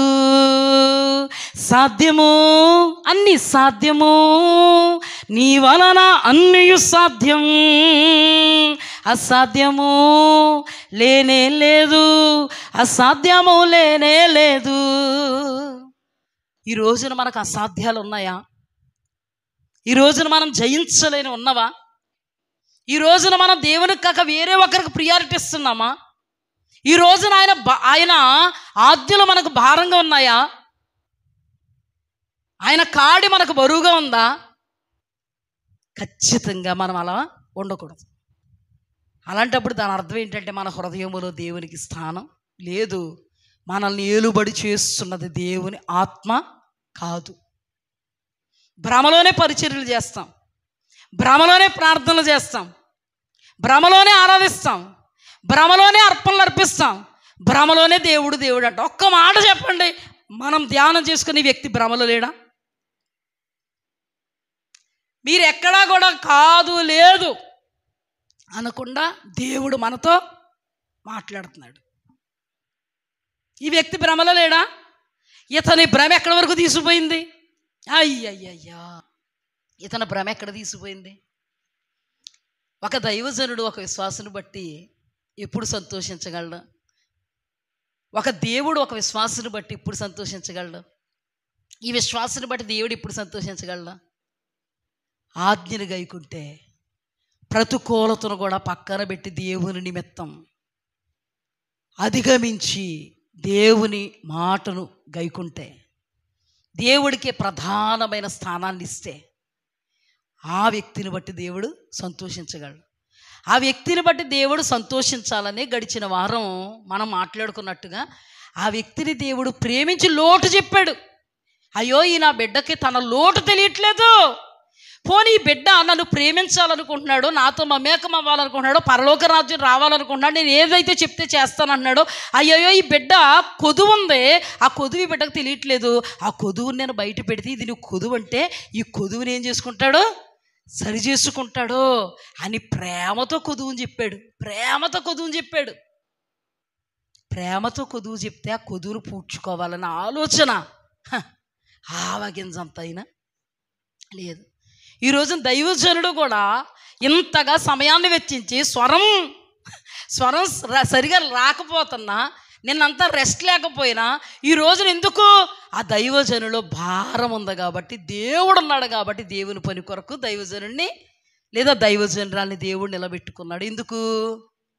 మనతో దేవుడు మాట్లాడితే మనం బాగుపడతాం. ప్రభువు కూడా మీతో మాట్లాడాలి అనేటువంటి ఉద్దేశం కలిగి ఉన్నాడు కాబట్టి బలపరుచుకున్నాడు. హల్లెలూయా. ఈ రోజున నా బిడ్డలు లోటులో ఉన్నారు, నా బిడ్డలు చీకటిలో ఉన్నారు, నా బిడ్డలు పరిపూర్ణులు కావాలి, నా బిడ్డలకు కొదువుగా ఉంది, అది నేను చెప్పితే వాళ్ళు లోటు పూడ్చుకుంటారనే ఆశ మీ దేవుడికి, నా దేవునికి ఉంది. కాబట్టే ఈ రోజున ఈ పరిస్థితులు, ఈ సందర్భంలో ఏదైతే మాట్లాడితే మీకు బాగో, ఏదైతే మాట్లాడితే మీ చెవులు తెరవబడతాయో అదే దేవుడు మాట్లాడుతున్నాడు. హల్లెలూయా. ఇప్పుడు మనం టేక్ ఇట్ ఈజీగా వాక్యాన్ని ఎప్పుడు తీసుకోకూడదండి. ఏమండి, చేతులకు అలా కాకులు పట్టుకోలేమండి. మనం ఎప్పుడు దేవునికి స్థానం ఇవ్వాలి. దేవునికి స్థానం ఇవ్వాలంటే నిన్న, నేడు, రేపు కూడా మన రక్షణ కాపాడుకోవాలంటే సహవాసములో ఉండాలి. సహవాసములో ఉన్నామనే భ్రమలో కాదు, సహవాసములో దేవునితో మమేకం అవ్వాలి. దేవుణ్ణి మనలో నుంచి బయటికి గెంటేటువంటి స్థితిలో మనం ఉండకూడదు. హల్లెలూయా. మన క్రియలను బట్టి మనలో దేవుడు ఉన్నాడా, దెయ్యం ఉందా అనేది మనం ధ్యానం చేసుకోవాలి. ఇందులో 100% మనల్ని మనమే పరీక్ష చేసుకోవాలి. మనల్ని పరీక్షించే మిషను రాదు. మనల్ని పరీక్షించే మిషనే ఇది. ఒక షుగర్ టెస్ట్కి నువ్వు ఎలా అయితే వెతుక్కుంటూ వెళుతున్నావో, ఈ రోజున నీ ఆత్మీయత టెస్టింగ్కి నువ్వు సహవాసానికి వస్తున్నావు వెతుక్కుంటా. హల్లెలూయా. ఈ టెస్ట్లో నీకు తెలుస్తుంది షుగర్ హై లెవెల్లో ఉంది, బీపీ హైగా ఉంది, థైరాయిడ్ హైగా ఉంది. టెస్ట్ చేసేసుకుంటే సుఖం లేదండి.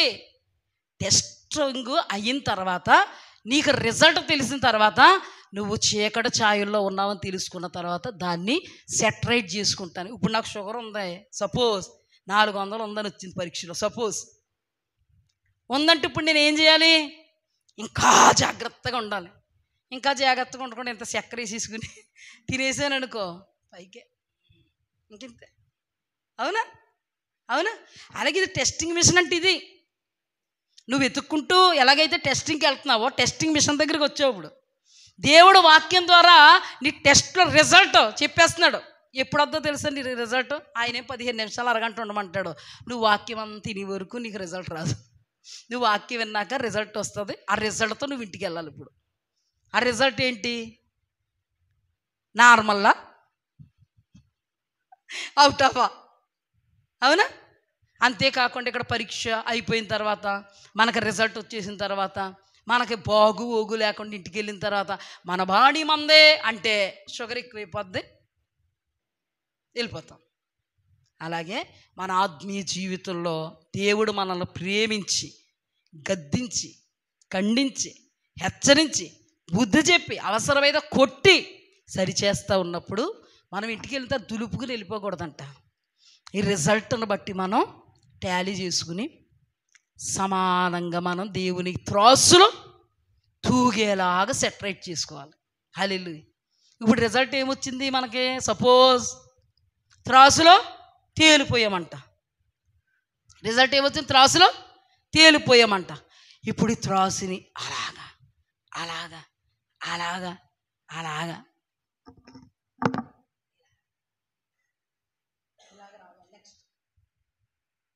మళ్ళీ అలాగా తూకం చూసుకుంటూ ఉండాలి. ఆ తర్వాత మళ్ళీ అలా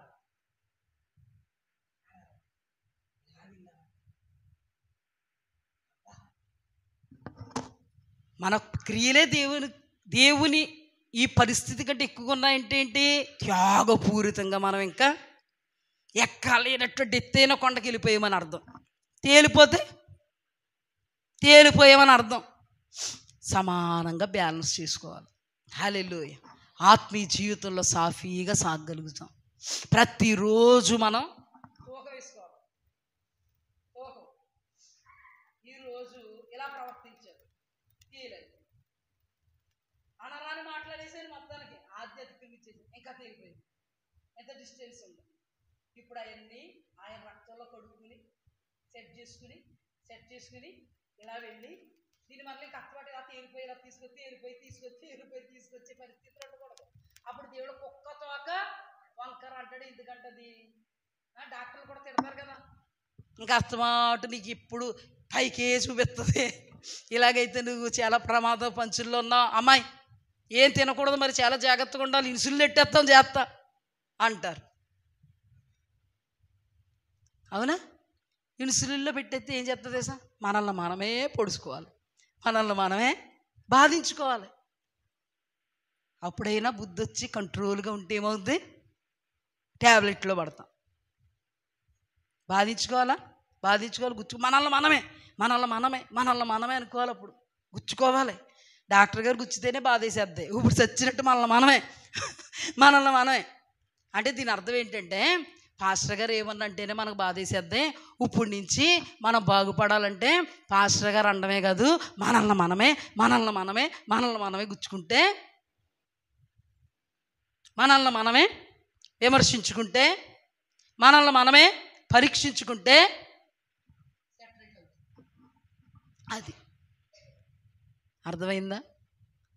ఏమండి, ప్రభు మనల్ని ప్రేమించి ఉదాహరణలతో మాట్లాడుతున్నారండి. కాదు, లేదనకుండా ఈ వాక్యాన్ని మనం వ్యర్థం చేసుకోకూడదండి. మనం తినే ఆహారం మనకి జీర్ణమయ్యి శక్తిని ఇవ్వకపోతే అది వ్యర్థమే కదమ్మా. డబ్బులు పెట్టి కొనుక్కుని ఏమంటే వేరుశనగల తోట వేసేటంటే ఒక అతను పాపం తీరా పంట వచ్చింది అని చూతుల్లోకంట అన్నీ తొక్కలేనంట, లోపల ఏమీ విత్తనాలు లేవు. నీరు గారిపోడు. ఈరోజు దేవుడు కూడా నువ్వు ఫలాలు ఫలిస్తావేమో అని చాలా ఎక్స్పెక్టేషన్తో ఉండి నీకు ఎరువేసి నీకు ఎంత చేస్తుంటే, తీరా ఆయన పరీక్షించే టైం వచ్చేటప్పటికి నువ్వు విత్తనాలు ఏమీ లేక ఫలాలు ఫలించక నీవు తొక్కల్లాగా ఫలిస్తే, తొక్కలే ఉంటే, విత్తనం ఏమీ లేకపోతే ఒట్టి ఆకులే ఉంటే యజమానుడు కూడా నీరు గారిపడా. ఏమండి, మేము ఇలా ప్రకటిస్తున్నందుకు మాకు జీతం ఉందండి పరలోకంలో. మా పనికి మేము జీతం తెచ్చుకుంటున్నామే, మరి మా పనికి జీతం మీరు కదా. మరి మీ దేవుని వాక్య ఫలితం మీలో కనబడుతున్నప్పుడు మీరు కూడా ఫలాలు అనుభవిస్తారు కదా. హల్లెలూయా. మా ప్రయాసకు మాకు దేవుడు జీతం ఇస్తున్నాడు. ఈ రోజున విశ్వాసులారా, మీ ప్రయాసకు జీతం వద్దా? మీ ఆత్మీయ జీవితాలను బట్టి మీరు జీతం తెచ్చుకోండి. మీరు ఆశీర్వాదాలు, దీవెనలను, నిండు నెమ్మది, సమాధానం, సౌఖ్య, సుఖజీవనాలు పొందండి. దేవుని నిమిత్తం మీ ప్రేరణలో నిలబడి దేవుని దగ్గర జీతం తెచ్చుకోండి. పరిచర్యలో నిలబడి దేవుడి దగ్గర జీతం తెచ్చుకోండి. కడుపు కదిలేలా చెప్తున్నాము.